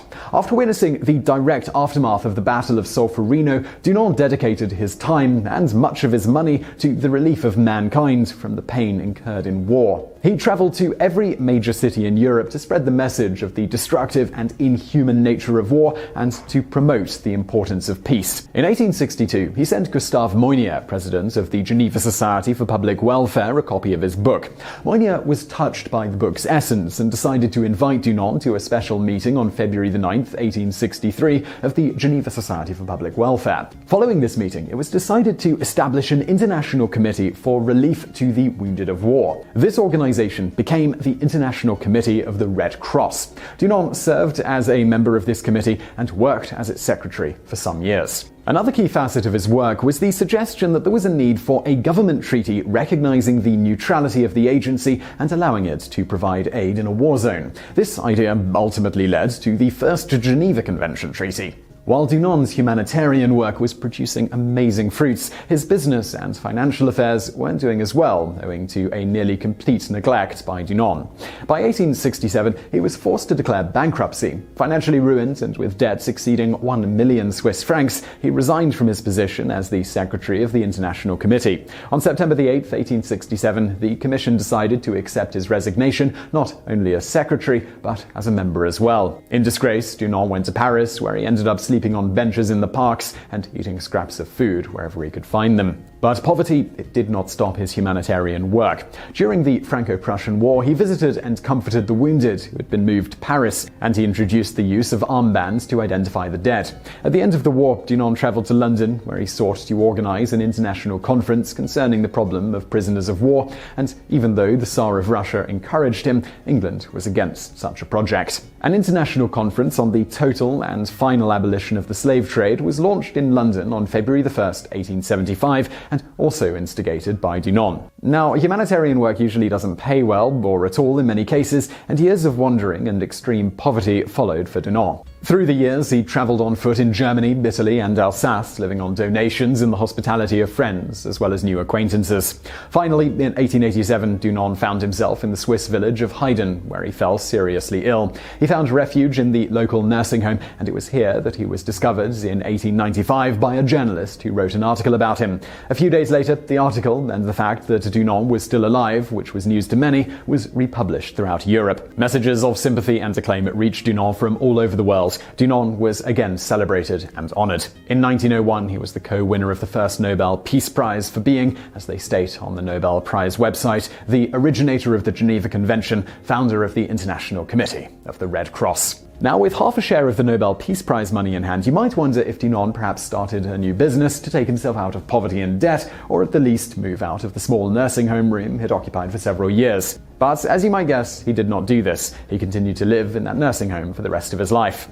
As for his half share of the prize money, equivalent to about $400,000 today, he didn't spend any of it on himself, leaving it untouched in the account set up for him. Upon his death, 9 years after winning the prize, he left much of the money to various charitable organizations, as well as to the nursing home where he had been living, with the stipulation that they leave one free bed open for the poorest of the community to use in times of need. He also left a certain amount to pay back some of the debts he still had from back in his business days. Henry Dunant died in relative obscurity on October 20th, 1910. As per his wishes, no funeral was held, and there wasn't any type of gathering celebrating his life. He simply requested that he be, to quote, carried to his grave like a dog. The favourite instrument of the likes of Lisa Simpson, former President Bill Clinton, and the co-author of this script and founder of Today I Found Out, the saxophone has variously been described as everything from the most moving and heart-gripping wind instrument to the devil's horn. Rather fittingly, then, the instrument's inventor, Adolphe Sax, was a similarly polarizing figure and led a life many would qualify as fulfilling all of the necessary specifications to be classified as being all kinds of badass. Born in 1814 in the Belgian municipality of Dinant, Sax was initially named Antoine Joseph Sax, but started going by the name Adolphe seemingly almost from birth, though why he didn't go by his original name and how Adolphe came to be chosen has been lost to history. Born the son of a carpenter and later instrument maker Charles Sax, Adolphe Sax was surrounded by music from an early age, becoming especially proficient at playing both the flute and the clarinet. Sax's affinity for wind instruments quickly became apparent in his early teens when he began improving upon and refining the designs of these instruments, as well as coming up with many more. But we're getting ahead of ourselves here, because Sax was immeasurably lucky to even make it into adulthood, given what he went through as a child. Described as chronically accident-prone, throughout his childhood, Sax fell victim to a series of increasingly unusual mishaps, several of which nearly cost him his life. Sax's first major incident occurred at age 3 when he fell down 3 flights of stairs and landed unceremoniously at the bottom with his head smacking on the stone floor there. Reports of the aftermath vary somewhat, from being in a coma for a week to simply being bedridden for that period, unable to stand properly. Young Sax would later accidentally swallow a large needle, which he miraculously passed without incident or injury. On that note, apparently keen on swallowing things that could cause him harm, as a child he drank a concoction of white lead, copper oxide, and arsenic. In another incident, Sax accidentally fell onto a burning stove, reportedly receiving severe burns to his side. Luckily, he seemingly avoided the severe infection that can sometimes follow this, although part of his body was forever scarred. Perhaps the closest he came to dying occurred when he was 10, when he fell into a river. This fact was not discovered until a random villager observed Sax floating face down near a mill. He was promptly plucked from the river and later regained consciousness. But we're still not done here, because in another incident, he got blown across his father's workshop when a container of gunpowder exploded when he was standing right next to it.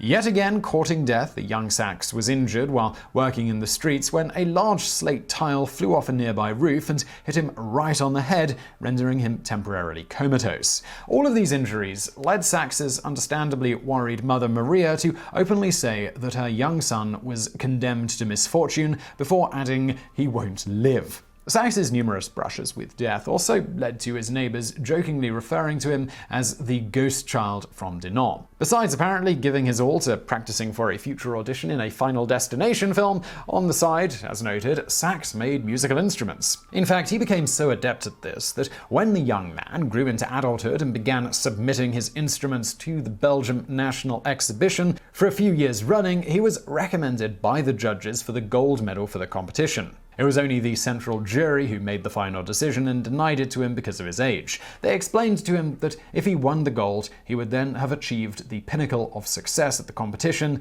and thus would have nothing to strive for in the following year. In the final of these competitions, he entered at the age of 27 in 1841. This was actually to be the public debut of the saxophone, but according to a friend of Sax, George Kastner, when Sax wasn't around, someone, rumored to be a competitor who disliked the young upstart, kicked the instrument, sending it flying and damaging it too severely to be entered into the competition.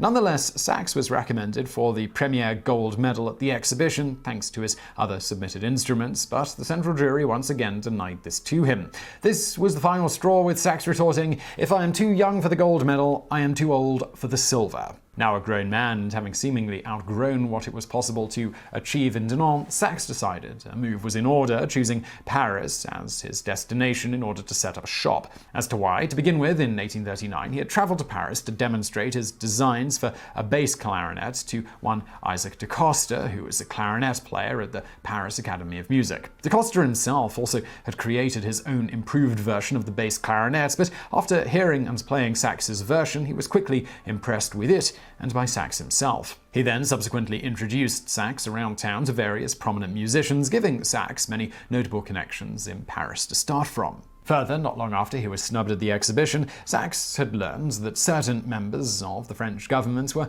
keen on revitalizing the French military bands and were seeking new and improved instruments to do so. After mulling it over for some time, he decided to try his hand in the big city. Upon arriving in Paris in 1842, supposedly with a mere 30 francs in his pocket, Sax invited noted composer Hector Berlioz to come and review his instruments, resulting in an incredibly glowing review published on June 12, 1842, in the Journal de Debat. Unfortunately for him, this was the start of an issue that would plague Sax the rest of his life, pitting himself up against the combined might of the rest of the musical instrument makers in Paris, who quite literally would go on to form an organization just to take him down. But once again, we're getting ahead of ourselves here. As for Berlioz's review of Sax's work, he wrote, "Monsieur Adolphe Sax of Brussels is a man of penetrating mind, lucid, tenacious, with a perseverance against all trials and great skill. He is at the same time a calculator, acoustician, and as necessary also a smelter, turner, and engraver. He can think and act. He invents and accomplishes. Composers will be much indebted to Monsieur Sax when his instruments come into general use. May he persevere. He will not lack support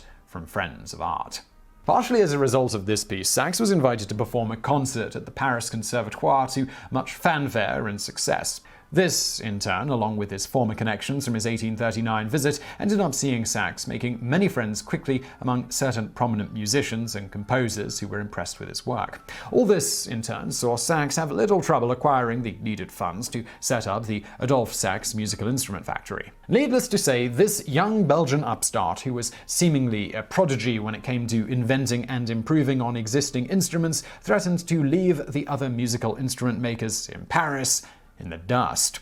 Said rivals thus began resorting to every underhanded trick in the book to try and ruin him, from frequent slanderous newspaper articles to lawsuits to attempting to have his work boycotted. For example, in 1843, one Dom Sebastian was composing his opera Gaetano Donizetti and had decided to use Sax's design for a bass clarinet, which, as noted, was significantly improved over other instrument makers of the day's versions. Leveraging their connections with various musicians in the opera, many of whom worked closely with various other musical instrument makers around town, the threat was made that if Sebastian chose to have Sax's bass clarinet used in the opera, the orchestra members would refuse to play. This resulted in Sebastian abandoning plans to use Sax's instrument. In the past, and indeed in many such instances where his instruments would be snubbed or insulted by others, Sax had been known to challenge fellow musicians, besmirching his name to musical duels, pitting their talents against one another in a very public way. Owing to his prodigious skill at not just making extremely high-quality instruments, but also playing them, Sax frequently won such duels. In this case, it is not clear if he extended such a challenge, however. Whatever the case, as one witness to the harassment, the aforementioned composer Hector Berlioz would write in a letter dated October 8, 1843, "It is scarcely to be believed that this gifted young artist should be finding it difficult to maintain his position and make a career in Paris. The persecutions he suffers are worthy of the Middle Ages and recall the antics of the enemies of Benvenuto, the Florentine sculptor.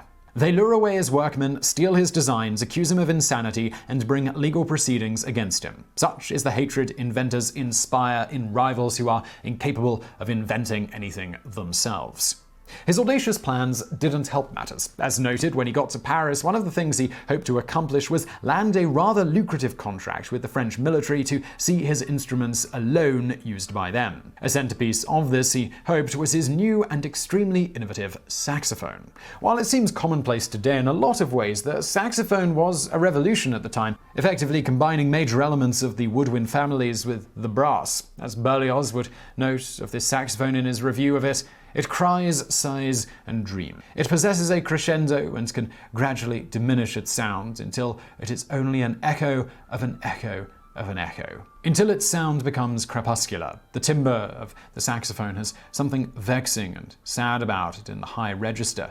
The low notes, to the contrary, are of a grandiose nature, one could say pontifical. For works of a mysterious and solemn character, the saxophone is, in my mind, the most beautifully low voice known to this day." Exactly when Sax first publicly debuted the saxophone to the world isn't clear, with dates as early as 1842 sometimes being thrown around. However, we do know that during one of his earliest performances with the instrument at the Paris Industrial Exhibition in 1844, Sax played a rousing solo from behind a large curtain. Why? Well, Sax was paranoid about his instrument's design being copied, and as he hadn't yet patented it, he decided that the best way to avoid this was to simply not let the general public see what it looked like. This brings us to the military. As previously noted, French military music was languishing in disgrace. Thus, keen to revitalize it in the name of patriotism, the French government created a commission to explore ways to reform the military bands in innovative ways.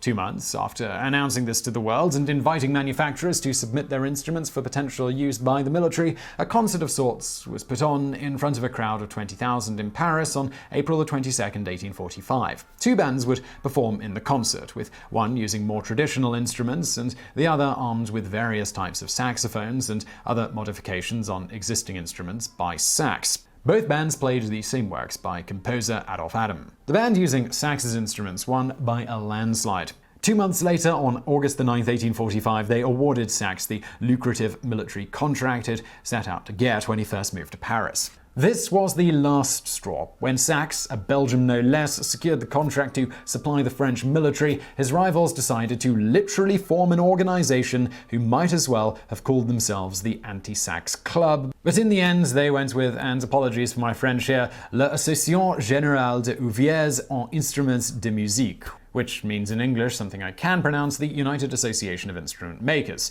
This was an organization to which the most prominent and talented instrument maker in France at the time was most definitely not welcome to join.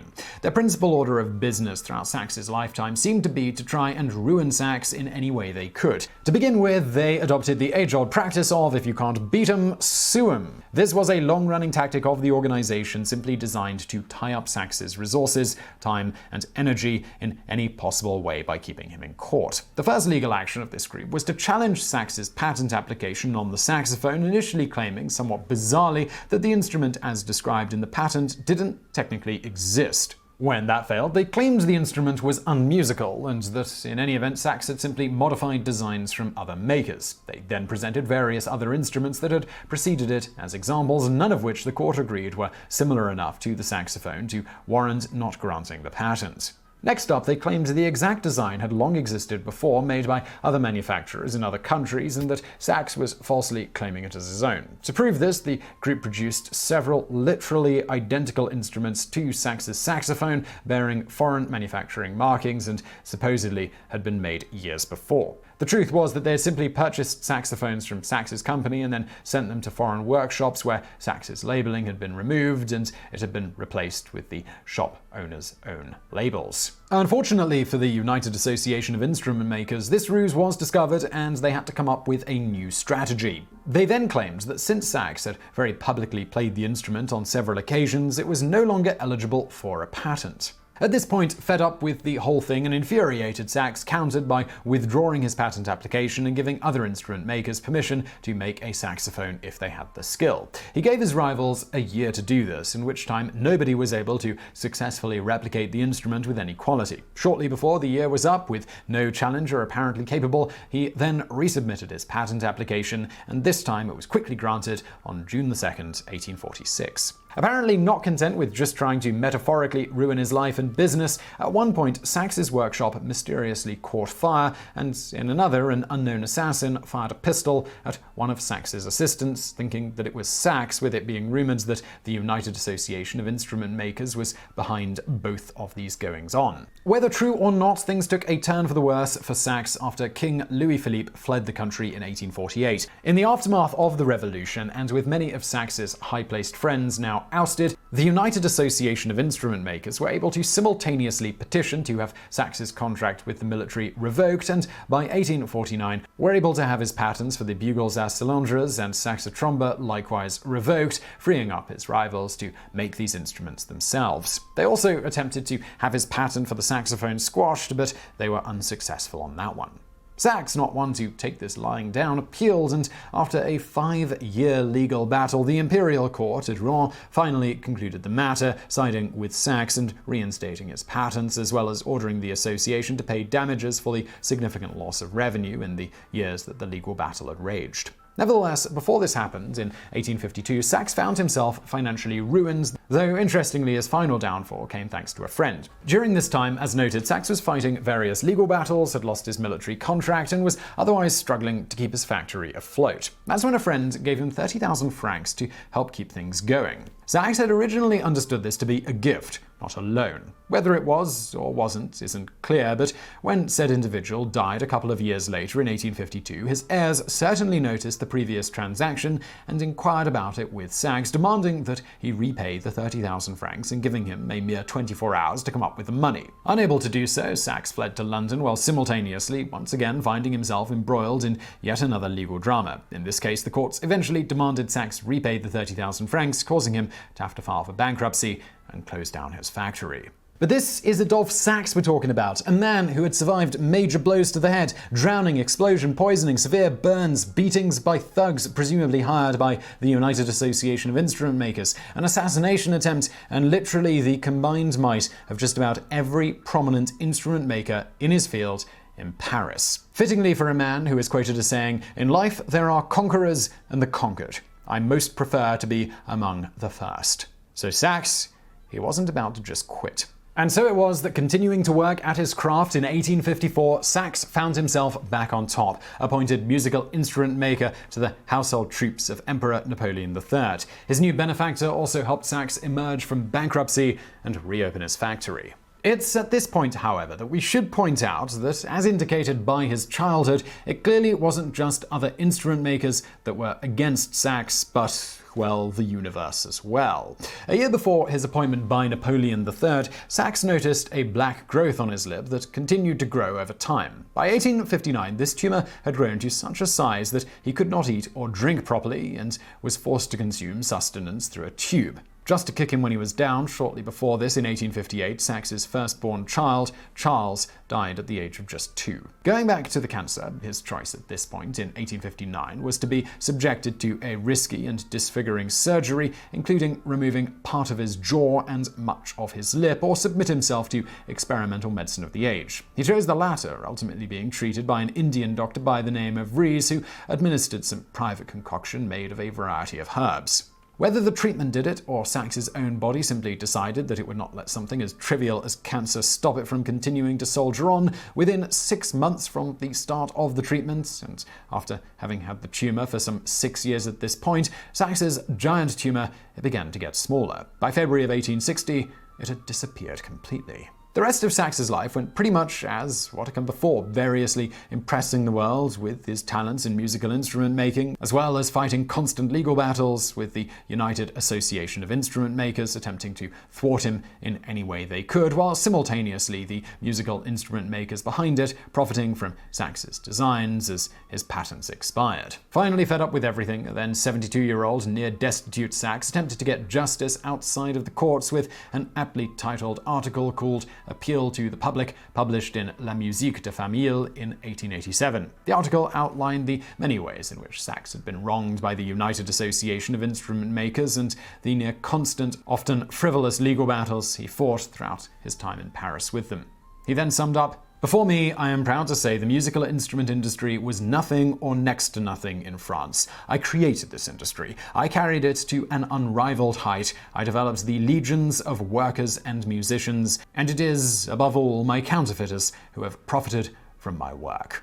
While none of this worked at getting the general public to rally to his defense, it did result in many prominent musicians and composers around Paris petitioning that Sax, who had indeed contributed much to the French musical world, should be given a pension so that he could at least be comfortable in the latter years of his life. The result of this was a modest pension ultimately granted towards this end.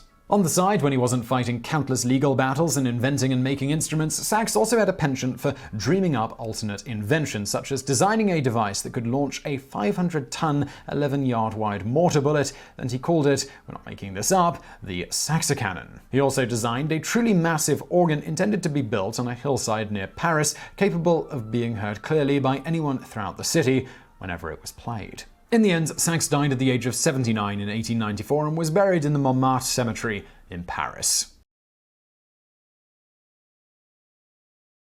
The 19th Amendment to the US Constitution, which was the result of many decades of hard work and lobbying from tireless suffragists who battled on both the state and national fronts, prohibits any US citizen from being denied the vote based on their sex. Nearly a half-century before this constitutional amendment was ratified, on August the 18th, 1920, activist Victoria Claflin-Woodall decided to run for the nation's highest office, announcing her candidacy on April the 2nd, 1871. Woodall began life as Victoria Claflin in 1838 as the seventh of 10 children born to Roxana and Reuben Claflin. Despite what you might think from her later successes, including becoming the first female stockbroker on Wall Street, the young Victoria only had 3 years of formal education, occurring from the age of 8 to 11. She might have received more schooling had her father not intentionally burned down his own gristmill in order to collect on the insurance policy he had recently taken out on the building. It should also be mentioned here that her father's primary profession was as a con artist and snake oil salesman. His insurance fraud attempt was the last straw, and the town residents subsequently, quite literally, ran him out of town. As for his wife and children, so eager were the townspeople to get rid of the rest of the Claflins, they raised money for the family so they could afford a trip somewhere, anywhere else. After this, Victoria and her nearly as notable youngest sister, Tennessee Claflin, began helping to support the family as magnetic healers, clairvoyants, and fortune tellers. Unfortunately for Victoria, at the age of 14, one Dr. Canning Woodall came into her life. 2 months after her 15th birthday, her parents married her off to that 28-year-old gentleman in November 1853. While contrary to popular belief, as we've covered before, such unions at such young an age have never really been the norm. There were certainly many exceptions, though. Case in point, in situations regarding a relatively poor girl with few prospects where the man in question is reasonably well off or has a particularly bright future ahead, this sort of thing was not unheard of. After all, back then the vast majority of women's financial futures could only be secured via a husband. So finding a well-educated man to marry a poor, uneducated girl must have seemed a great match for ensuring her a reasonably comfortable life. It wasn't, at least not with Dr. Canning. Victoria's new husband proved to be an alcoholic and a womanizer, often leaving his family to live in squalor while he saved the financial fruits of his labor for himself and his many mistresses. Over the course of the next decade, the couple had 2 children, a severely mentally challenged son and a daughter. In a time when a woman divorcing a man for any reason was scandalous to the extreme and generally left the woman in question without a good way to support herself, Victoria bucked her first major societal trend and divorced Canning after 11 years of marriage. Despite that she despised her ex-husband, for reasons unclear today, she chose to keep his surname for the rest of her life, even after she married twice more in her lifetime, with the second husband even having a badass surname no less. As for that second husband, 2 years after her divorce, she married Civil War veteran Colonel James Blood of Missouri. Blood encouraged his new wife's free thinking and independence. He also helped her fight for equal rights, regardless of sex or race, and even supported Woodall and her sister Tennessee in their desire to move to New York City together in 1868. New York proved to be a turning point in Victoria and Tennessee's lives. The sisters continued their work as mediums and alternative medicine peddlers, managing to attract the attention of the enormously wealthy Cornelius Vanderbilt. Vanderbilt was very interested in spiritualism at the time, hoping to connect with his deceased mother. He also had a general distrust of doctors, so the two ladies' methods of tending to the sick similarly appealed to him. It isn't clear exactly what the extent of the relationship between the sisters and Vanderbilt was, though it is thought that Tennessee became a serious love interest of his. Whatever the case, impressed with the pair's intelligence and drive, Vanderbilt became a silent backer to the sisters in their founding of Woodall, Claflin and Company, bankers and brokers. The stock brokerage firm opened in early 1870, making the sisters the first female stockbrokers on Wall Street. The business thrived, and the pair were nicknamed the Queens of Finance in the press. This was a much more flattering nickname than Hetty Green got around the same time for her investing savvy, investing her fortune rather than working as a stockbroker.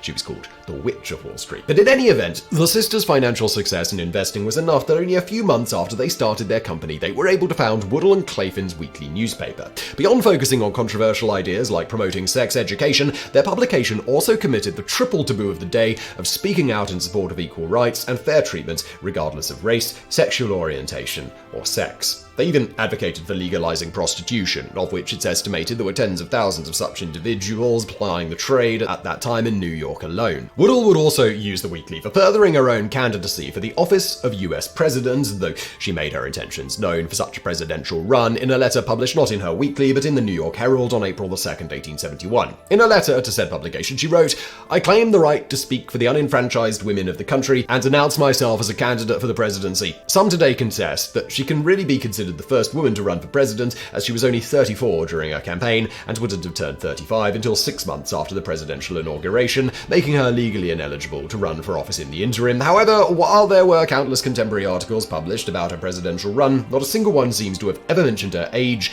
as a reason she shouldn't be president. Ignoring such an age-lowering government was not unprecedented. For example, famed politician Henry Clay was not yet the required age of 30 when he became a US senator. Despite this, nobody, even his opponents who could have used this fact to derail his election bid, ever used this against him, or even seemed to notice at all. In any event, Woodall's presidential campaign platform included women's suffrage, the shortening of the workday and workweek, and, most controversially of all, free love. The basic idea on the latter point was that women, in her view, were nothing more than sexual slaves of little interest to many men of her age outside of how they could use them for sex and procreation. Many women didn't even have much of a say in who they ultimately married in the first place. She stated of this in a speech on November 20th, 1871, entitled The Principles of Social Freedom, "It is high time that your sisters and daughters should no longer be led to the altar like sheep to the shambles. The sexual relation must be rescued from this insidious form of slavery." She also noted, "To women, by nature, belongs the right of sexual determination. When the instinct is aroused in her, and then and only then should commerce follow. When woman rises from sexual slavery to sexual freedom into the ownership and control of her sexual organs, and man is obliged to respect this freedom, then will this instinct become pure and holy, then will women be raised from the iniquity and morbidness in which she now wallows for existence, and the intensity and glory of her creative functions be increased 100-fold. She felt that the key mechanism for this revolution was not just voting power, but a woman's right to be able to earn a living in what profession she chooses, thereby freeing her of her dependence on men. Women must rise from their position as ministers to the passions of men to be their equals. Their entire system of education must be changed. They must be trained like men to be permanent and independent individuals and not their mere appendages or adjuncts, with them forming but one member of society. They must be the companions of men from choice, never from necessity. She also quipped that women could easily and quickly achieve equal rights via a very simple plan. Let women issue a declaration of independence sexually and absolutely refuse to cohabit with men until they are acknowledged as equals in everything. And the victory would be won in a single week. On this note, at the core of her argument was a widespread societal double standard. She lamented that while men of the age were largely free to discreetly have mistresses or seek out prostitutes as desired without significant consequences in most cases, which she was completely fine with, a woman doing the same would be socially vilified and become an outcast, if not face much harsher consequences. That said, Whittle herself would long claim to be a monogamist, although we might call her today a serial monogamist, and indeed advocated for monogamy in many of her writings and speeches. She simply thought monogamy was unrealistic for most marriages of the day that were full of miseries, and that women, not just men, should have the right not to be monogamous if they wanted, without threat of being ostracized by society. Thus, as a major part of her presidential platform, she advocated for a woman's right to have children, marry, divorce, and sleep with who they will, when they will, and just as importantly, have the socially acceptable right to not sleep with even their husbands if they chose to on any given day. Quote, I have an inalienable constitutional and natural right to love whom I may, to love as long or as short a period as I can, to change that love every day if I please, and with that right, neither you nor any law you can frame have any right to interfere. Given the provocative nature of her publication and her eloquent and compelling writing and speaking style, Whittle quickly gained quite a following. Notably, a few months before she announced she'd be running for president, she even managed to secure herself an invitation to speak in front of the House Judiciary Committee, which she did on January the 11th, 1871, thanks to a friendship with Congressman Benjamin Butler from Massachusetts. At the time, no other woman in American history had ever testified in front of that governing body. Before the committee, she put forth the argument that women were already legally allowed to vote thanks to the 14th and 15th Amendments to the US Constitution, which, among other things, states, the right of citizens of the United States to vote shall not be denied or abridged by the United States or by any state on account of race, color, or previous condition of servitude, and, quoting again, all persons born or naturalized in the United States and subject to the jurisdiction thereof are citizens of the United States and of the state wherein they reside. No state shall make or enforce any law which shall abridge the privileges or immunities of citizens of the United States. She also likened women's plight at the time to that of Americans before the American Revolution, particularly with regards to taxation without representation. This was an argument she would later repeat in her famous Lincoln Hall speech on February the 16th, 1871, quoting, I and others of my sex find ourselves controlled by a form of government in the inauguration of which we have no voice, and in whose administration we are denied the right to participate, though we are a large part of the people of this country. Was George III's rule, which he endeavored to exercise over our fathers, less clearly an assumed rule than is this to which we are subjected? He exercised it over them, without their consent, and against their wish and will, and naturally they rebelled. Do men of the United States assume and exercise any less arbitrary rule over us than that was? No, not one whit the less. To be sure, his cabinet were few, while there are many, but the principle is the same. In both cases, the inherent elemental right to self-government is equally overridden by the assumption of power. But the authority King George's Parliament exercised was even more consistent than this which they assume and exercise. His government made no pretension to emancipation from the people. When our fathers launched taxation without representation as tyranny against King George, were they consistent? Certainly. Were they justified? Yes. Men fashioned a government based on their own enunciation of principles, that taxation without representation is tyranny, and that all just government exists by the consent of the governed.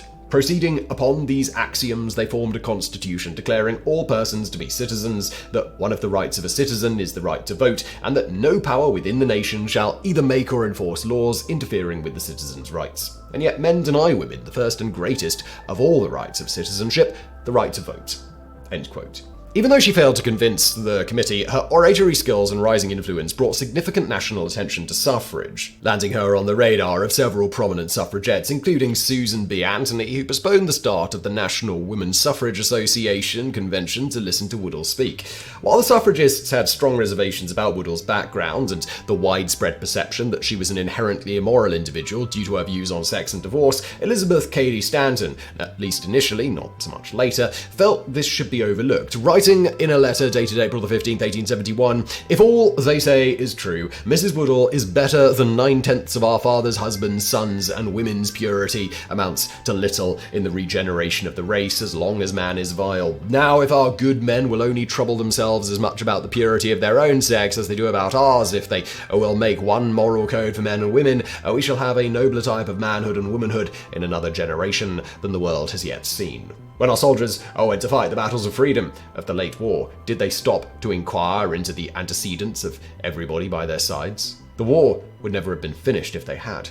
Now, although I believe Mrs. Woodall to be a grand woman, I should be glad to have her work for her own enfranchisement if she were not. I think she would become a better woman by thus working and by assuming all the rights, privileges, and amenities of an American citizen. With her star rising, Woodall created the Equal Rights Party, which subsequently nominated her as their presidential candidate in May of 1872, and then ratified her nomination in June. They nominated the former slave and one of the truly remarkable individuals of American history, Frederick Douglass, as her vice president. Their platform was not just equal rights for women, but for all, and they hoped in nominating Douglass they could unite those fighting for black American rights and those fighting for women's rights. Unfortunately for them, other elements of Woodall's platform were a little too controversial, and Douglass never responded to the nomination, instead campaigning for Ulysses S. Grant. While Woodall was well aware that she had no chance of being elected in the first place, that was not the point of making the attempt.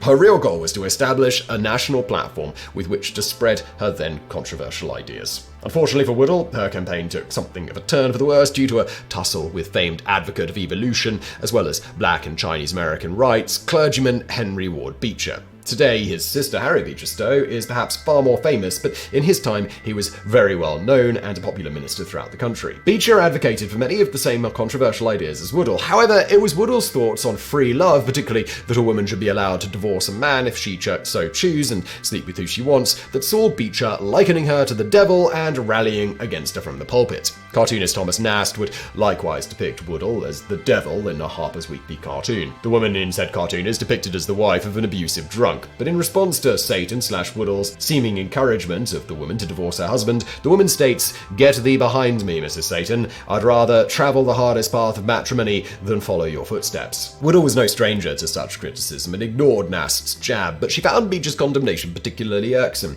You see, Beecher, who wasn't exactly in the happiest of marriages, for reasons separate from what we're about to discuss, long had rumours swirling around him of having countless affairs and several mistresses throughout his adult life, with the joke being Beecher preaches to 7 or 8 of his mistresses every Sunday evening. Even the wife of Beecher's editor and patron, Henry Barn, would later confess to her husband on her deathbed that she'd once had an affair with Beecher. In another case, Edna Proctor, a woman who helped Beecher write a book on his sermons, would claim Beecher raped her, although Beecher would state that this wasn't true and that the encounter in question was consensual. Whatever the case, the pair allegedly continued on in the affair for about a year. So when Woodall learned from Elizabeth Cady Stanton that a friend of Beecher's, Theodore Tilton, had confided in her that Beecher was having a long-standing affair with his wife, Elizabeth Tilton, Woodall decided to respond to Beecher's barrage of criticism sent to her by letting the public know of his extramarital activities in her newspaper. In the article, Woodall explicitly stated she was happy for Beecher for his sexual freedom and didn't judge him in the slightest for his numerous affairs, but what angered her was that he should practice a part of the free love she advocated, but then condemn her for promoting the idea that this exact behaviour should be legally and socially acceptable for both men and women. As she summed up in her expose, the Beecher-Tilton scandal case, published November 2nd, 1872, "I am not charging him with immorality. I applaud his enlightened views. I am charging him with hypocrisy." This did not work out for her. Beecher's many supporters went after her with a vengeance, including self-proclaimed weeder in God's garden Anthony Comstock of the soon-to-be enacted Comstock law fame, having her arrested for sending an utter obscene publication through the US mail. Thus, on the day of voting for individuals who in turn actually vote for the president, again the general public does not vote for the president on election day, but for a group of electors, nor is the president elected until much later, contrary to popular belief, Woodall, Tennessee, and Colonel Blood found themselves sitting in a cell in the Ludlow Street jail. While she was in jail for reasons unclear, her name did not appear on any state ballots, and she supposedly received 0 popular votes for her electorates.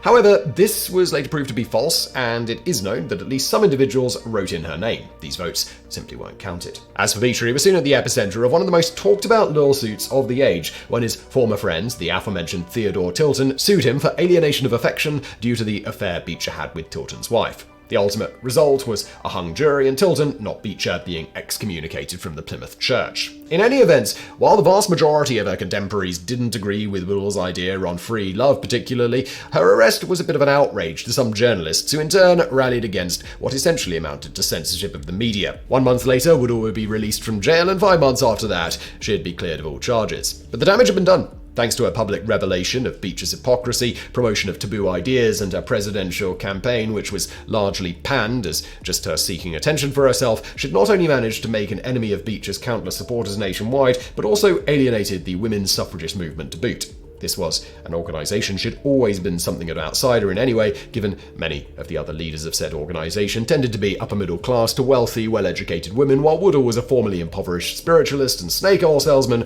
with little formal education. Ultimately, they turned on her, with Susan B. Anthony publicly describing Woodall and her sister as lewd and indecent. In fact, while Woodall played a relatively significant role in the early days of said movement, when the history of the women's suffrage movement, written by Susan B. Anthony, Elizabeth Cady Stanton, and Matilda Jocelyn Gage, was published in the late 1880s, they saw to it that Woodall's contributions were left out of this so-called comprehensive history. Harriet Beecher Stowe, likewise, besides directly denouncing Woodall, calling her an impudent witch and a vile jailbird, even took shots at her in one of her works, My Wife and I. Well, said I, why not a woman president as well as a woman queen of England? Because, said he, look at the difference. The woman queen in England comes to it quietly, she is born to it, and there is no fuss about it. But whoever is set to be president of the United States is just set up to have his character torn off from his back in shreds, and to be mauled, pummeled, and covered with dirt by every filthy paper all over the country. And no woman that was not willing to be dragged through every kennel and slopped into every dirty pail of water like an old mop would ever consent to run as a candidate. Why, it's an ordeal that kills a man, and what sort of a brazen tramp of a woman would it be that could stand it and come out of it without being killed? Would it be any kind of woman we should want to see at the head of our government? I tell you, it's quite another thing to be president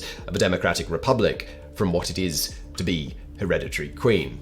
Good for you, Papa, said Eva, clapping her hands. Why, how you go on. I never did hear such eloquence. No, Ida, set your mind at rest. You shan't be run for President of the United States. You are a great deal too good for that. Beyond this, in Chapter 5, Beecher Stowe vilifies a character known as Miss Audacia Danger Eyes. Woodall reportedly had strikingly blue eyes, who had a paper that advocated against Christianity, marriage, the family state, and all human laws and standing order. While Beecher Stowe would become an enemy of Woodall's over the expose on Stowe's brother, Beecher's other sister, Isabella, was an ardent supporter of Woodall, including Woodall's condemnation of her brother's hypocrisy concerning his affairs. This later led to widespread rumours that Woodall had used witchcraft to bewitch Isabella. In the time since, some historians have even speculated Isabella and Woodall were lovers, but there is no evidence whatsoever to support that notion. As for the aftermath of the election, the controversy not only negatively impacted Woodall's social life, resulting in her family being continually harassed, but also put a damper on her financial situation. Once relatively wealthy thanks to her business dealings, successful publication, and countless speaking gigs, Woodall now found herself with limited funds and largely boycotted. This included being evicted from her home and having difficulty finding any landlord in Manhattan that would rent to her. Eventually, fed up with it all and the lack of progress in the fight for equal rights, in 1877, shortly after the death of Cornelius Vanderbilt, a few months after divorcing James Blood, Woodall and Tennessee took their remaining funds, rumour has it, along with some amount to be paid to the sisters by William Vanderbilt, in exchange for the pair not publicly revealing anything about his recently deceased father's private life, and they moved to London. Once there, Woodall began popularly lecturing, as before, on equal rights for all and free love. Notably, during one of her presentations on the human body, the Temple of God, she drew the attention of a very wealthy banker in one of her audiences, John Biddulph Martin. 6 years later, on October the 31st, 1883, he became her third husband, despite the strong objections of his family. She remained married to him for the rest of his life, with Martin dying 18 years later in 1901. Among other activities in her later life, Woodall briefly returned to the United States to attempt to secure another presidential nomination in both 1884 and 1892, failing both times, though the 1884 instance is notable that it is the very first time two women vied for the presidency. From 1892 to 1901, she published the magazine The Humanitarian with the help of her daughter. She also funded a school of agriculture, which quickly failed, and during World War I volunteered with the Red Cross. After her third husband's death in 1901, Woodall ceased publishing her magazine and retired to a small village in Worcestershire, Bredons Norton, where she lived to the ripe old age of 88, dying in 1927. As for the summation of her life's work, Woodall once stated, "While others prayed for the good time coming, I worked for it. And if you're wondering whatever happened to Woodall's sister, Tennessee, who incidentally, besides everything already mentioned, once ran for Congress, fought for women's right to serve in the military, and was named a colonel of a Black National Guard regiment, after her move to London, she married the Viscount of Montserrat, Sir Francis Cook. Within a year of their marriage, Sir Cook would also become an English baronet by decree of Queen Victoria. The pair would remain married until his death in 1901. Tennessee died in 1923. And now for some bonus facts. Bella Ann Lockwood, the first woman to be granted the right to practice law in the US after she petitioned Congress concerning this, would also run for president in 1884 and then again in 1888, becoming the second woman to do so and the first to actually appear on official election ballots. Though she ran a much less controversial campaign than Woodall, she was likewise largely vilified in the media. She also claimed most of the votes for her electorates were not counted, and that the Pennsylvania, if not other state vetoes in her favor, were simply dumped into the wastebasket as false votes. Despite her petitioning Congress over this voter fraud in 1885, they did not choose to have the matter looked into further. Moving on from there, we have the first female presidential candidate from a major party. On January the 27th, 1964, then three-term Senator Margaret Chase Smith put the first crack in the highest glass ceiling when she announced her candidacy for the Republican nomination for President of the United States. Senator Smith was born on December the 14th, 1897 in Skowhegan, Maine, to working-class parents George Emery and Carrie Matilda Chase. Margaret attended public school, played on the basketball team, and graduated in 1916. Over the next decade, Margaret held several jobs including schoolteacher, business officer, and treasurer. In 1922, she helped found the local chapter of the Business and Professional Women's Club in Skowhegan, and by 1926, she was president of the statewide group. After she married Clyde Smith, a local politician, in 1930, Margaret developed political ambitions and shortly thereafter was elected to the Maine Republican State Committee. In 1937, Clyde Smith was elected to represent Maine's 2nd Congressional District in the U.S. House of Representatives, and Margaret went with him to Washington, D.C., where she worked as his secretary, office manager, and speechwriter. Clyde suffered a fatal heart attack in the spring of 1940, but before he died, he encouraged Margaret to run for his seat in the next election. She won the special election unopposed, and shortly thereafter, the general election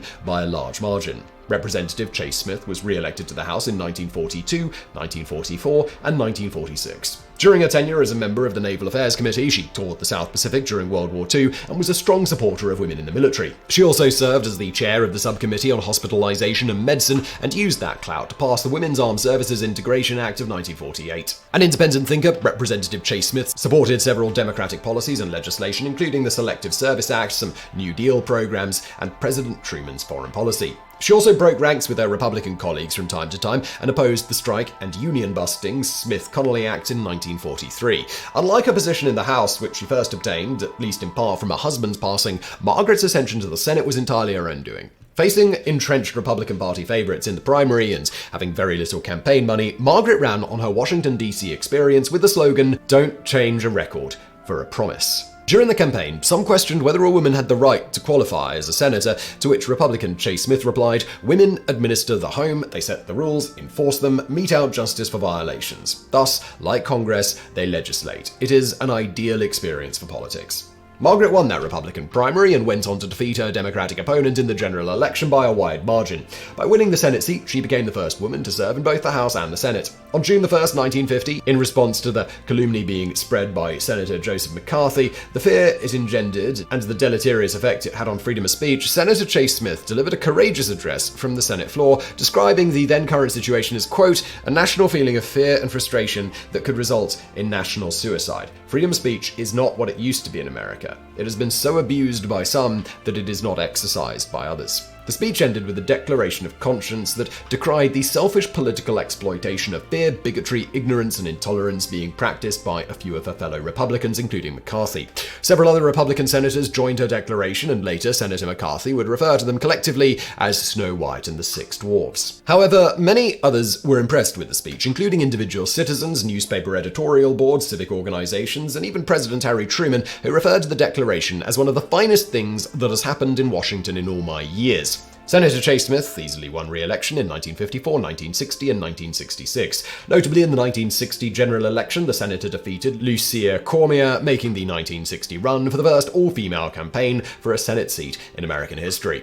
In 1950, she was commissioned as a lieutenant colonel in the Air Force Reserve, a post she served through 1958. As a member of the Senate Armed Services Committee, Senator Chase Smith was a hawk, advocating for the use of nuclear weapons against the Soviet Union and supporting the Vietnam War. She was also a strong supporter of education, civil rights, and Medicare and the space program, the latter of which, contrary to popular belief, was not supported by the majority of American citizens. In fact, according to Smithsonian space historian Roger Lanius, during the early days of the Apollo missions, the US space program was one of the top government programs Americans listed that they thought should be dropped, with a full 60% of Americans feeling that the US was spending too much money on spaceflight. Despite her earlier popularity, Senator Chase Smith lost her 1972 re-election bid.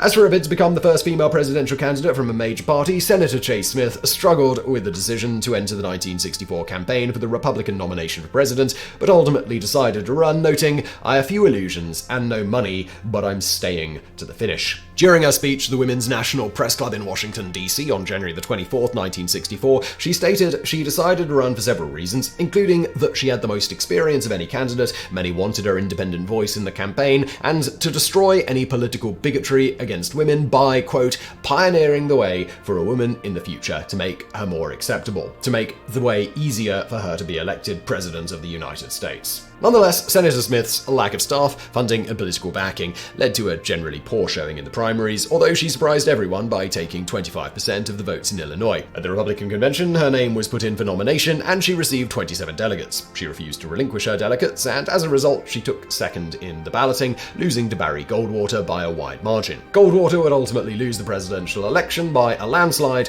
to Lyndon B. Johnson. After losing the 1972 Senate election, Margaret toured the country, lecturing at various colleges and universities for the Woodrow Wilson National Fellowship Foundation. She later returned to Skowhegan, where she installed the Margaret Chase Smith Library Center. Senator Chase Smith received the Presidential Medal of Freedom from George H.W. Bush in 1989, and she died on May the 29th, 1995.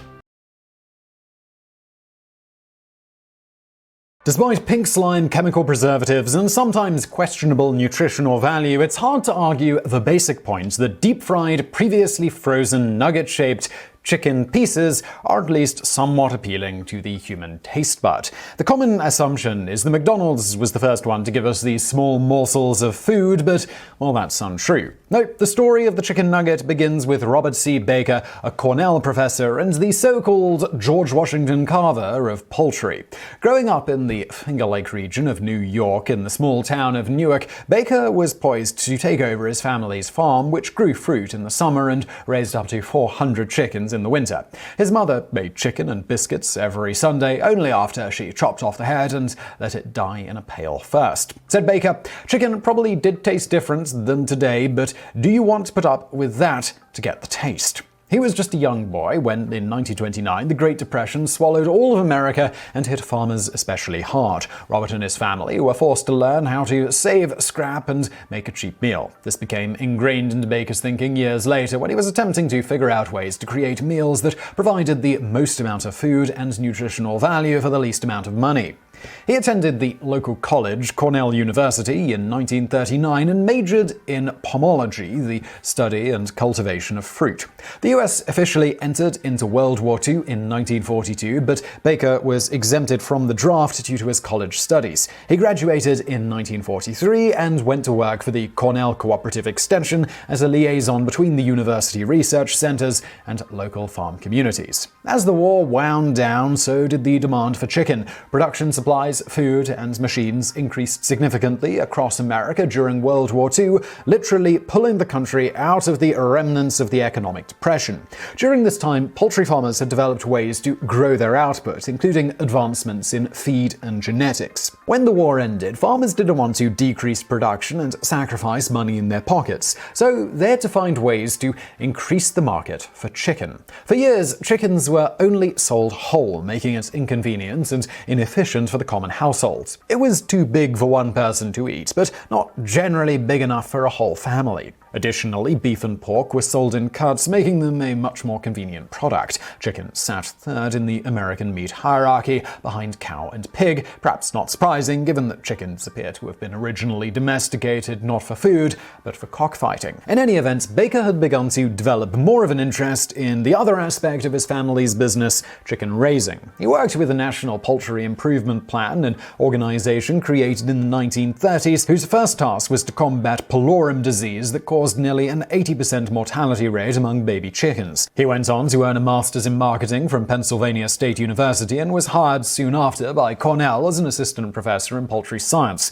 He was tasked with finding ways to encourage people to eat more chicken. Under this task, Baker became a local celebrity with the development of his Cornell chicken, a delicious grilled chicken recipe that included vinegar, oil, egg, and barbecue sauce that he developed while at Penn State. He sold his chicken himself at the New York State Fair, and to this day you can still get Cornell chicken at the yearly end-of-summer fair. In 1957, Baker became the head of the new Department of Food Science at Cornell. With that, he earned himself a lab in which he could develop, test, and taste new chicken products. His lab was stuffed with grinders, blenders, and deboning machines in order to help his research. Among the products he created included chicken bologna, chicken sausages, chicken hot dogs, and chicken patties. Some of it, according to his wife, was really bad. He helped invent the broiler chicken, a 2 to 3 pound chicken more attractive to consumers and quicker to produce for farmers. His work even involved making eggs more attractive to consumers, turning them into treats for children with a product called Kids Pack Egg Carton,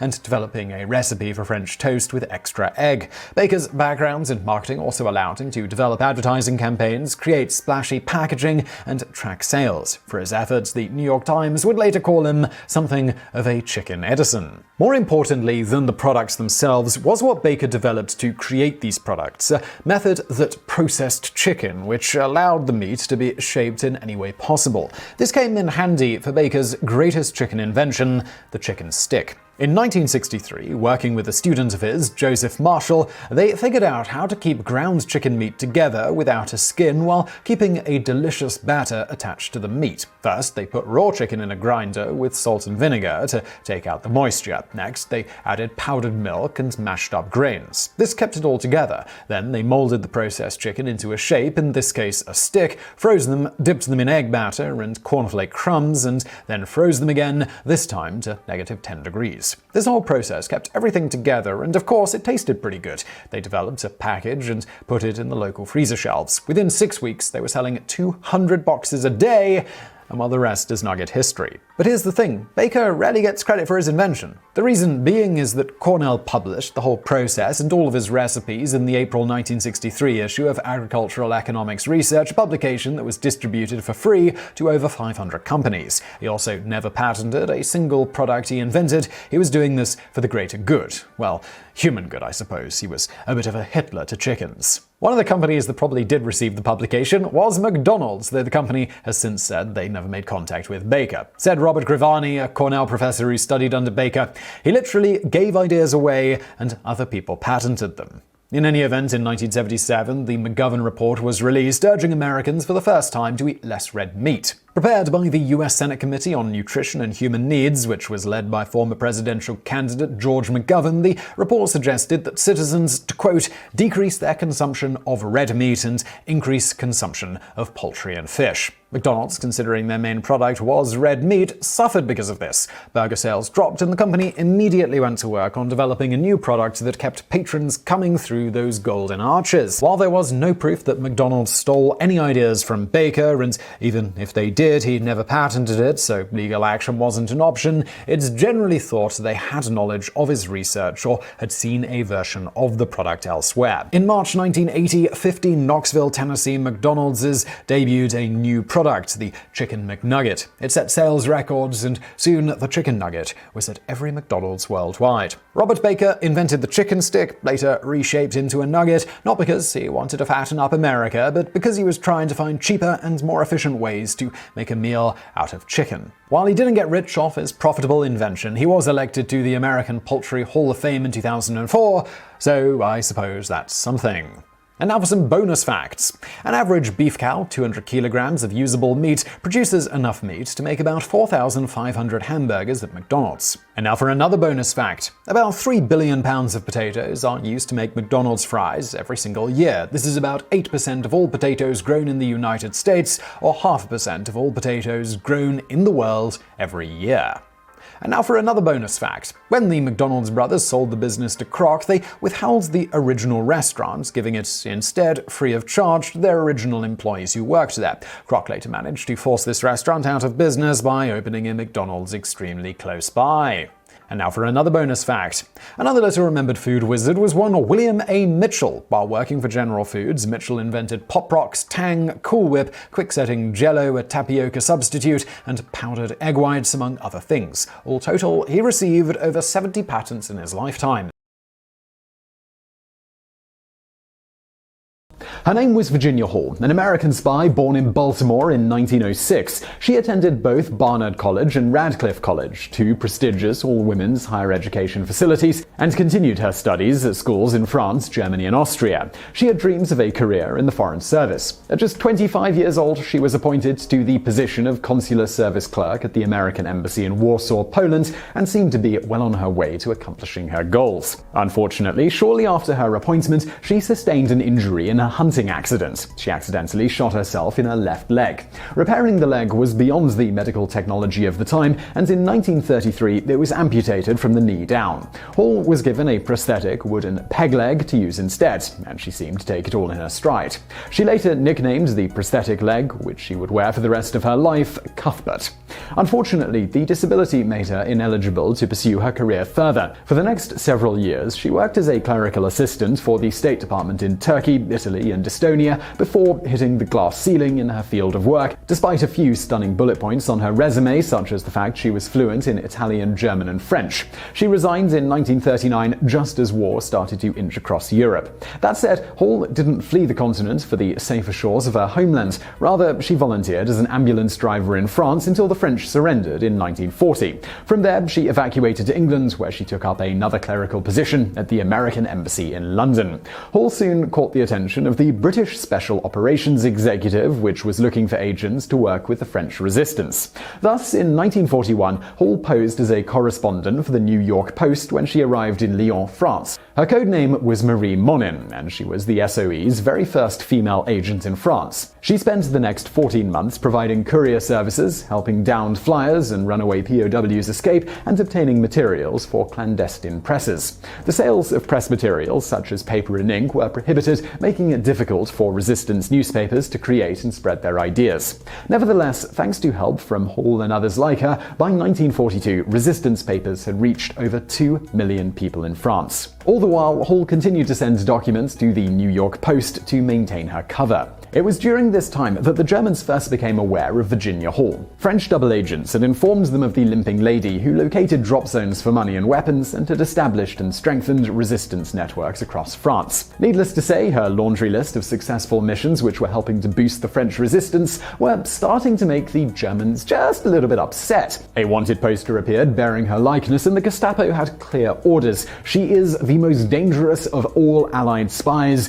We must find and destroy her. Germany seized France in 1942, and the SOE said it was too dangerous for Hall to remain in the country, especially since the United States had since joined in the war effort. This essentially meant that even with her current disguise, she could be tortured or killed as the enemy, whether they discovered she was the limping lady or not. She escaped to Spain by walking across the snowy Pyrenees Mountains on her one good leg that November. In a communicator headquarters on her journey, Hall said simply, "Cuthbert is giving me trouble, but I can cope." She needed to use a code name for her wooden leg because the Germans were so intent on finding her that she worried that saying wooden leg would give away her position if the message was intercepted. Headquarters misunderstood her meaning and replied, "If Cuthbert is giving you trouble, have him eliminated." When she arrived in Spain after a grueling journey, she was thrown in prison because she didn't have any entry papers. 6 weeks later, she finally managed to smuggle out a letter to the embassy in Barcelona, alerting them to her predicament. Hall continued her work for the SOE in Spain after she was released, but after 4 months, she requested transfer elsewhere. She wrote, I thought I could help in Spain, but I'm not doing a job. I'm living pleasantly and wasting time. It isn't worthwhile, and after all, my neck is my own. If I'm willing to get a crick in it, I think that's my prerogative. Hall made a convincing argument, and after another brief stint in London, becoming proficient in Morse code, she was sent again to France via a British torpedo boat. This time, she was working for the United States Office of Strategic Services. Of course, the Germans were still looking for her, and if she was found, she would likely lose her life. Taking precautions, she disguised herself as an elderly French milkmaid by dyeing her hair grey, wearing full skirts to hide her small frame, and walking with a slow, shuffling gait to disguise her limp. She made goat cheese and went into town to sell it, all the while listening to the oblivious German soldiers chatter about their work. Forced to stay on the move by German forces attempting to track her radio signals, Hall proved a slippery spy and eluded capture. When she wasn't listening in on German soldiers' banter, she trained 3 battalions of French resistance fighters to wage guerrilla warfare against the Germans. Before Allied forces overtook her team, Hall reported that they had destroyed rail lines, phone lines, bridges, and freight trains, sabotaging infrastructure necessary to German occupation.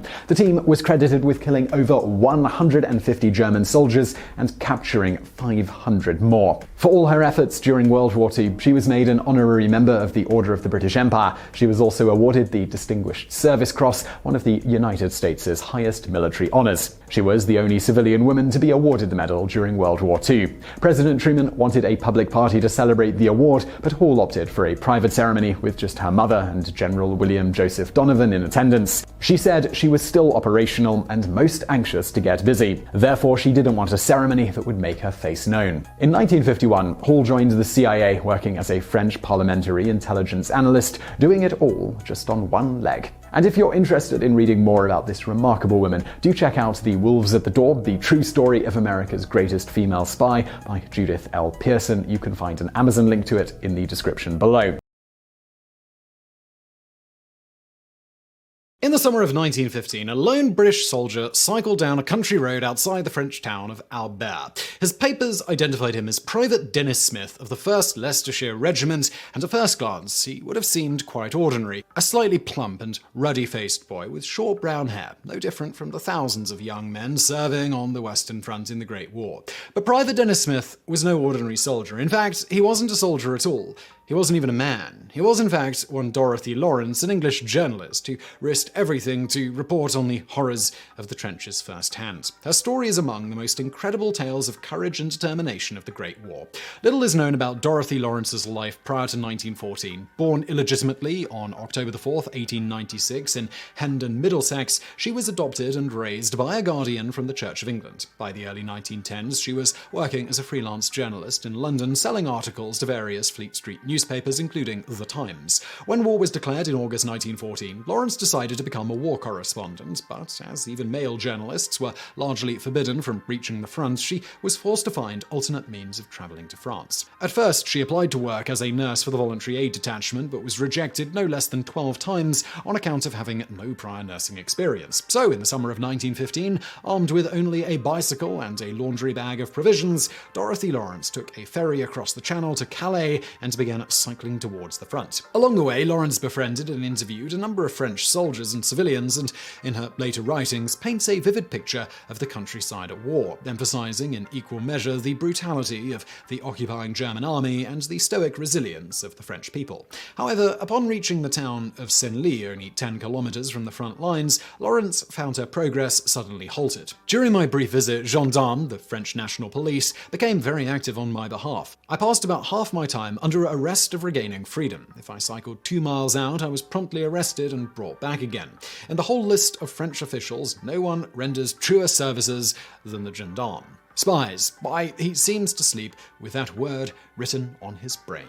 It was also here that an idea was planted in Lawrence's mind, an idea that would prove key to her future success. I explained to the soldiers that I wanted to look around, and just a few won my confidence enough for me to say, I want to go right into the firing line. At least one man suggested that I should go there as a French poilu soldier. Unhappily, my English accent might perhaps betray identity, acquaintances, and I abandoned that idea. Instead, Lawrence enlisted the help of the mayor of the nearby town of Criel, whom she convinced to write a pass allowing her to travel to the town of Bethune, which at that time was located on the front line. However, this did little to convince the French police, and after being stopped several more times, Lawrence took to the countryside, sleeping in the woods and haystacks on the outskirts of Senlis. But she still made no progress in reaching the front. And it was in order that I should get to the front that I endured insects, heat, delayed baths, and vigilant gendarmes. No information likely to help my project had come so far. In view of this fact, I resolved, therefore, on returning to Paris. There, I hoped, perhaps, that further opportunities might arise for getting out there. In Paris, Lawrence planned to follow the advice of the French soldier in Senlis and disguise herself as a soldier, albeit an English one, in order to more easily infiltrate the front lines. To this end, she enlisted the help of 2 English soldiers on leave, who, in her writings, she refers to only as her khaki accomplices, to protect their identities. She states of this, "From Paris cafes, I chose my first 2 male assistants, 2 khaki soldiers, 2 amongst thousands with which Paris appeared flooded. Soldiers with faces of clean-minded boys, they sat with rather lonesome expressions opposite one of the Paris railway stations. 'They'll do,' I said. By flashed, I pick units for any organization I undertake. Success depends wholly on types and the personalities of each type. My 2 new acquaintances, struck with the spirit of sport afforded by this new adventure, agreed straight away to help. They undertook to find my outfit. It must consist of jacket, badge, cap, puttees, shirt, and boots. No light matter for 2 privates to supply. In subsequent meetings, I tried in return to offer them some slight token of my gratitude, showing my companions around Paris and giving whatever scant hospitality lay within my quickly emptying purse. Ultimately, these men also showed her how to wear the uniform properly. She states of this, "Reader, have you ever attempted to include trousers in the way that they should go on a female figure? They do not know the way, and suddenly you realize that neither do you. Unfortunately, I could not decently call in masculine assistants, whereas I suffered the usual ignorance of only child and orphan who never sees brothers discarded brigs. I was left alone to struggle with unknown buttons, braces, and the division sum of how to make a big body go into a small size of trousers. Eventually, I got in by a series of jumps, jerks, and general tightening up. Puttees proved equally refractory, and I had to postpone putting them on until I could be taught what to do." Beyond this, they also taught her the rudiments of military drill and marching. In order to disguise her feminine figure and complexion, Lawrence wrapped her body in bandages and wool padding, cut her hair short, and darkened her skin with Condy's fluid, a reddish-brown liquid commonly used as an antifungal. To complete the illusion, the accomplices then provided her with identity discs and papers identifying her as Private Dennis Smith, 1st Leicester Regiment, number 175331, and even forged a pass signed by an imaginary officer granting Private Smith permission to be absent from his quarters for the following 2 weeks. Thus, disguised, Lawrence left Paris in mid-August 1915 and made once more for the front. Despite being stopped by a number of British military policemen and French gendarmes on account of her strange appearance, Lawrence eventually reached the town of Albert, where preparations were underway for the upcoming Battle of Loos. Here, Lawrence made the acquaintance of one Sergeant Thomas Dunn of the Royal Engineers, who, upon learning of her secret mission, agreed to assist her for the duration of her stay. Sergeant Dunn found Lawrence an abandoned cottage on the outskirts of town and regularly brought her food and other provisions. Over the next week, Lawrence spent most of her time in the trenches alongside the other men. She states of her time there, "I dispensed no military duty in the trenches. As a soldier, I divided the 10 days and nights either alone in the open of no man's land, about 400 yards from the Boche front line, under simultaneous fire of shell, rifle, and shrapnel, falling into line outside the courtyard already described, whence the regiment moved into the trenches, or within one of 3 dugouts appropriated at night for my own use. Throughout several nights I slept alone under fire among the ruins, presumably within sight of Fritz, had he only known." Soon, however, the rigors of living and working in the trenches began to take its toll on Lawrence, and she began suffering frequent fainting spells.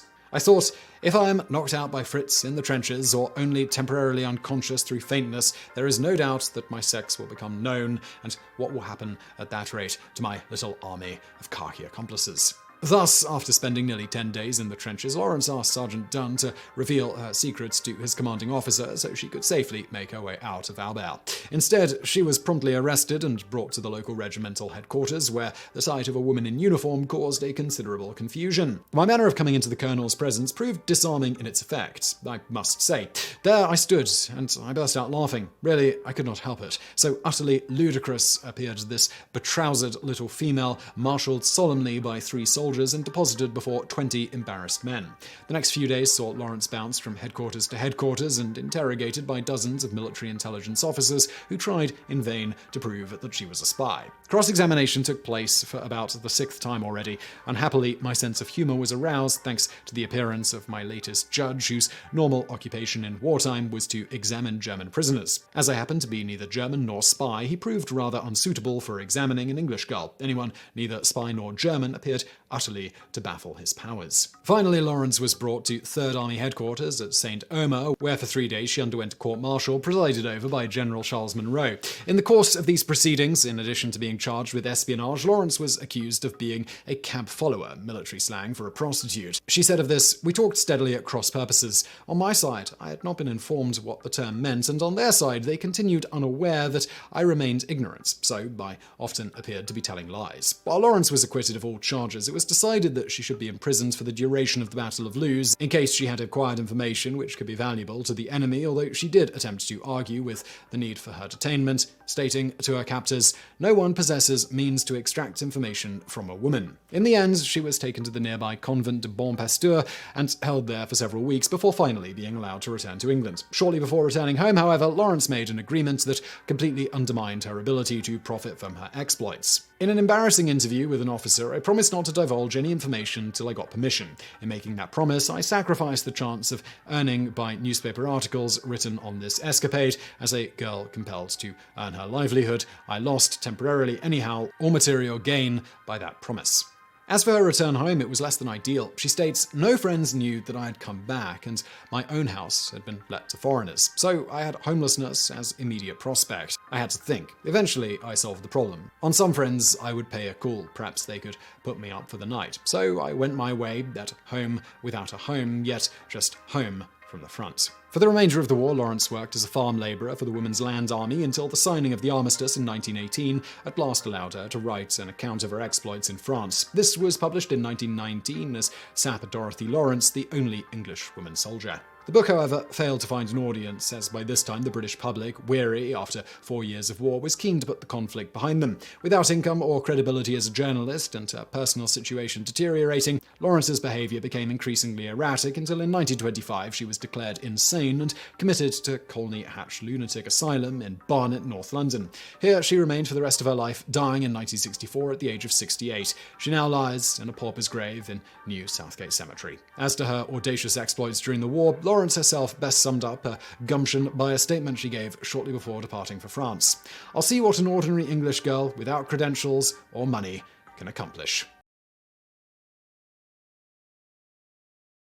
When Joe Medicine Crow of Billings, Montana, died in April 2016, he was the last war chief of the Crow Nation of Native Americans. Though casual honorific, in Crow culture the title of war chief is only bestowed upon those who have carried out 4 feats of bravery in battle. Touching an enemy without killing him, also known as counting coup, taking an enemy's weapon, leading a successful war party, and stealing an enemy's horse. Unlike his ancestors, however, Joe Medicine Crow accomplished these tasks not against rival tribes on the Great Plains of America, but against the Nazis on the battlefields of France and Germany. His exploits stand among the most improbable and astonishing feats of badassery of the entire Second World War. From the beginning, Joe Medicine Crow's life was steeped in the history and traditions of his people. As he wrote in 2003, "When I was born on October the 27th, 1913, there were no doctors or nurses around with their instruments, just medicine women who specialized in child delivery. With incense of burning cedar and the singing of sacred songs, I came into the world.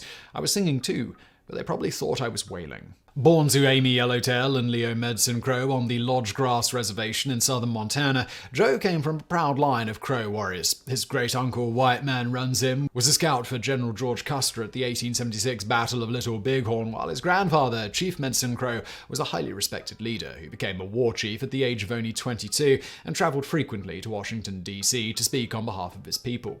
Raised by his grandparents, Joe spent much of his childhood training in the traditional ways of the Crow warrior, learning to ride horses, track and hunt game, and toughen his body and spirit by running barefoot through the snow and bathing in frozen rivers. He also immersed himself in the history and traditions of his people, memorizing legends and oral histories, and translating for his great-uncle when reporters came to interview him about Little Bighorn. However, life on the Lodge Grass Reservation was rife with hardship. By the 1920s, the tribe was down to only 2,000 members, and poverty and disease were rampant. At one point, Joe's family was forced to steal cattle to survive. In school, Joe was tormented by white children who poked him with safety pins, while other native children mocked him for trying to be a white man whenever he spoke English. Nonetheless, Joe was determined to complete his education, later stating that, "An elder told me, with an education, you are a white man's equal. Without an education, you are his prisoner." That to me was a personal challenge. I wanted to prove to people, not only to Indian people, but people in general,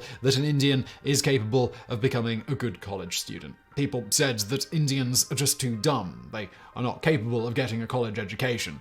I wanted to disprove that. In 1929, Joe began attending Pecan College in Muskogee, Oklahoma, graduating with an Associate of Arts degree in 1936. He then completed his bachelor's degree in sociology and psychology at Linfield College, Oregon in 1938, and obtained a master's degree in anthropology from the University of Southern California in 1939, becoming the first member of his tribe to do so. His master's thesis, The Effects of European Culture Contact upon the Economic, Social, and Religious Life of the Crow Indians, remains a classic and influential work on Crow culture. Around this time, Joe landed a job on the writing team for the film They Died with Their Boots On, General Custer biopic starring Errol Flynn. When asked what he knew about the Battle of Little Bighorn, Joe recounted how his great-uncle, White Man Runs Him, thought Custer foolish for dividing his forces and attacking too early. This was apparently not what the film's producer wanted to hear, and Joe was quickly fired from the production. Joe would go on to write the script which has been used in every annual reenactment at Little Bighorn since 1965. In late 1941, Joe had nearly completed work on his doctoral thesis when Pearl Harbor was attacked and the United States entered the Second World War. Abandoning his PhD, Joe taught for a year at the Chemawa Indian School in Salem, Oregon, before taking a defense industry job at the Bremerton shipyards in Washington. Wanting to take a more active role in the war, in 1943, Joe joined the US Army, becoming a scout with the 103rd Infantry Division. He arrived in France in late 1944, just in time to take part in the Allies' final push into Nazi Germany. Dedicated as ever to preserving his culture's warrior traditions, Joe wore red paint on his arm beneath the uniform and a yellow eagle feather, a gift from a Sundance medicine man under his helmet. Joe Medicine Crow did not go into battle with the intention of becoming a war chief, but the opportunities presented themselves nonetheless. The first came in the winter of 1944 as Allied forces were attempting to break through the Siegfried Line, the formidable network of fortifications defending Germany's border with France. Joe and a squad of 7 soldiers were tasked with recovering explosives from a destroyed American position and using them to blow up a German pillbox. According to Joe, his commanding officer believed it was a suicide mission, but told him, "If anyone can do this, it's probably you." The CO's faith in Joe's abilities turned out to be well justified, for despite heavy artillery and machine gun fire, the squad managed to complete their mission without losing a single man, earning Joe a Bronze Star for his bravery. In early 1945, shortly after the Allies broke through the Siegfried Line into Germany, the 103rd Infantry were fighting their way through a small German town when Joe was ordered down a back alley to outflank the enemy. While sprinting through a garden gate, Joe suddenly ran into a lone German soldier, literally. I swung my rifle to knock his rifle off his hands. All I had to do was pull the trigger. Instead, Joe threw down his own weapon and began fighting the German hand-to-hand. A vicious struggle ensued, during which the German nearly managed to gain the upper hand, but Joe eventually got his hands around the enemy's neck and began to strangle him to death. It was then that the young German choked out a single word, "Mama." At this, Joe released his grip and let the soldier go. At a stroke, he had completed 2 more traditional feats of bravery, touching an enemy without killing him and taking an enemy's weapon. The fourth and most improbable task presented itself in the early spring of 1945 as the Germans were in headlong retreat back to Berlin. One night, Joe heard the clopping of horses' hooves and spotted a group of SS officers fleeing down the road on horseback. We followed their trail in the moonlight and arrived at a villa. We came there and I found a little pasture with a barn. I told my CO, maybe I should go get those horses out of the corral before you attack, because some of those SS guys might be able to escape on them. The commanding officer agreed, and later that night, Joe snuck into the corral armed only with an automatic pistol and a length of rope. After tying the rope into a makeshift bridle, as Crow warriors had done for centuries, Joe leapt onto the nearest horse, let out a mighty war whoop, and galloped out of the corral, leading some 50 horses behind him. The SS officer scrambled out of the villa in confusion, but did not open fire for fear of hitting the horses. As soon as Joe had ridden out of range, American artillery opened fire on the villa. His liberated herd of horses galloping behind him, Joe rode back into camp, turning triumphantly and belting out a traditional Crow praise song. When Joe returned to Montana in 1946, Crow elders informed him that he had successfully completed the 4 feats of bravery and bestowed upon him the title of War Chief. He remains the last member of the Crow Nation to be so honored, but Joe remained humble and ambivalent about his own exploits and war in general, later reflecting on the deeds of his ancestors at battles like Little Bighorn. In war, no one wins. Both sides lose. The Indians, so-called hostiles, won the battle of the day, but lost their way of life. Leaving his warrior past behind, Joe returned instead to his lifelong passion, preserving the history and traditions of his people. In 1948, he was appointed tribal historian and anthropologist for the Crow Agency, and over the following decades wrote dozens of books on Crow history, including Crow Migration Story, Medicine Crow, The Handbook of the Crow Indians' Law and Treaties, Crow Indian Buffalo, Jump Techniques, and From the Heart of Crow Country. He served as an advisor for dozens of museum exhibits and historical films, and was a subsequent guest speaker at Little Bighorn College and the Custer Battlefield Museum, and a founding member of the Buffalo Bill Historical Center in Cody, Wyoming, and he has even addressed the United Nations. For his achievements in both war and peace, Joe received dozens of honors, including honorary degrees from the University of Southern California and Rocky Mountain College, and the National Order of the Legion of Honor presented to him by the government of France in 2008.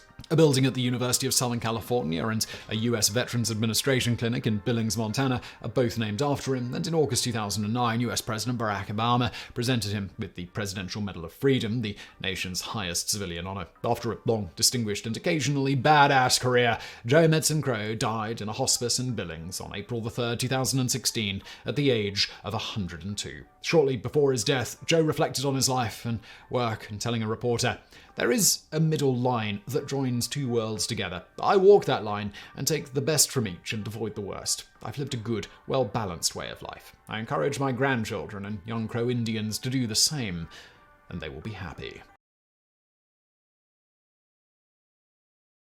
Born in Cincinnati, Ohio on May 18, 1915, John R. Fox grew up in Ohio before attending Wilberforce University, an African-American college located in a town of the same name. He met his future wife, Arlene, there while he studied biology and science. The couple moved to Brockton, Massachusetts after getting married, where they had a daughter called Sandra. At the age of 26, Fox joined the U.S. Army in February of 1941 and graduated from infantry school at Fort Benning, Georgia in August, not long before the Japanese attack on Pearl Harbor in December of that year. This famous event is what, of course, forced the United States into World War II. 3.5 years later, in December of 1944, Lieutenant Fox found himself working as a forward operator with the Cannon Company of the 366th Infantry Regiment, the 92nd Infantry Division. He was stationed with his unit in the town of Somacolonia, Italy, when German soldiers disguised as civilians snuck into the town on Christmas Day. The German attack from the outside began at 4 a.m. on the morning of December the 26th. As for the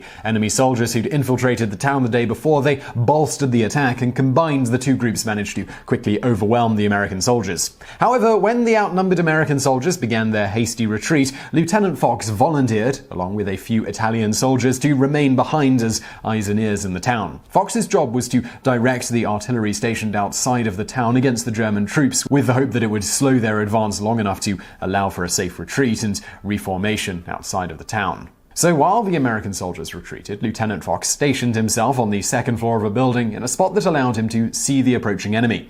As the day and the enemy soldiers progressed, Fox called for the artillery to aim shells closer and closer to his position, matching the German advance. Finally, just before noon on December the 26th, Fox radioed into the Cannon Company's command post with the request that the artillery be aimed squarely at his own position. The soldier manning the radio, Lieutenant Otis Zachary, and his commanding officer then asked Fox if he knew this strike would destroy his position.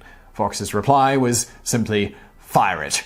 Lieutenant Zachary then ordered the artillery to converge sheath, which instructed the soldiers manning the artillery to direct their fire in a line, walking it towards Fox's position until they converged on his building. Zachary later said, "That was with high explosive shells, and that's the last I heard of John Fox." In the end, the attack forced the Germans to delay their advance through the town. The American soldiers then had time to reorganize and launch a full-scale counterattack that allowed them to retake the town from German control. When the soldiers went to recover Lieutenant Fox's body and the 8 Italian soldiers who'd been killed as well, they also found the bodies of about 100 German soldiers in the wreckage. For this selfless act of bravery, Lieutenant Fox's commanding officer nominated him for the Distinguished Service Cross. However, the United States military overlooked his sacrifice, much like they overlooked the contributions of many other African American soldiers during World War II. In fact, the US military awarded the Medal of Honor a total of 464 times due to the conflict in World War II, with 324 of those being awarded to soldiers in the Army. None of those soldiers, though, were African American. The awards eventually did trickle in for Fox, though in 1982, some 38 years after being nominated, he was finally awarded the Distinguished Service Cross. Next up, research conducted by Shaw University in North Carolina, commissioned by the US Army, worked to uncover whether or not African American soldiers had been unfairly denied the Medal of Honor. The results were that Shaw's team recommended the Army consider a group of 10 soldiers for the Medal of Honor. Lieutenant Fox was among those soldiers recommended, 7 of which were ultimately chosen and 6 of which were posthumously awarded the medal by President Bill Clinton in 1997. One, Vernon Baker, was actually still alive to accept this award in person.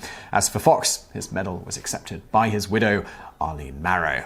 Now a bonus fact. Captain America may have jumped on a fake grenade to save his fellow soldiers in training, but in real life, Lance Corporal William Carl Carpenter actually did this, although the grenade was absolutely real. On November 21st, 2010, while in Afghanistan, a grenade was thrown into his sandbagged position. Rather than run, he used his own body to shield the single other soldier with him from the blast. Miraculously, although he was severely injured, he survived. Carpenter was awarded the Medal of Honor in June of 2014.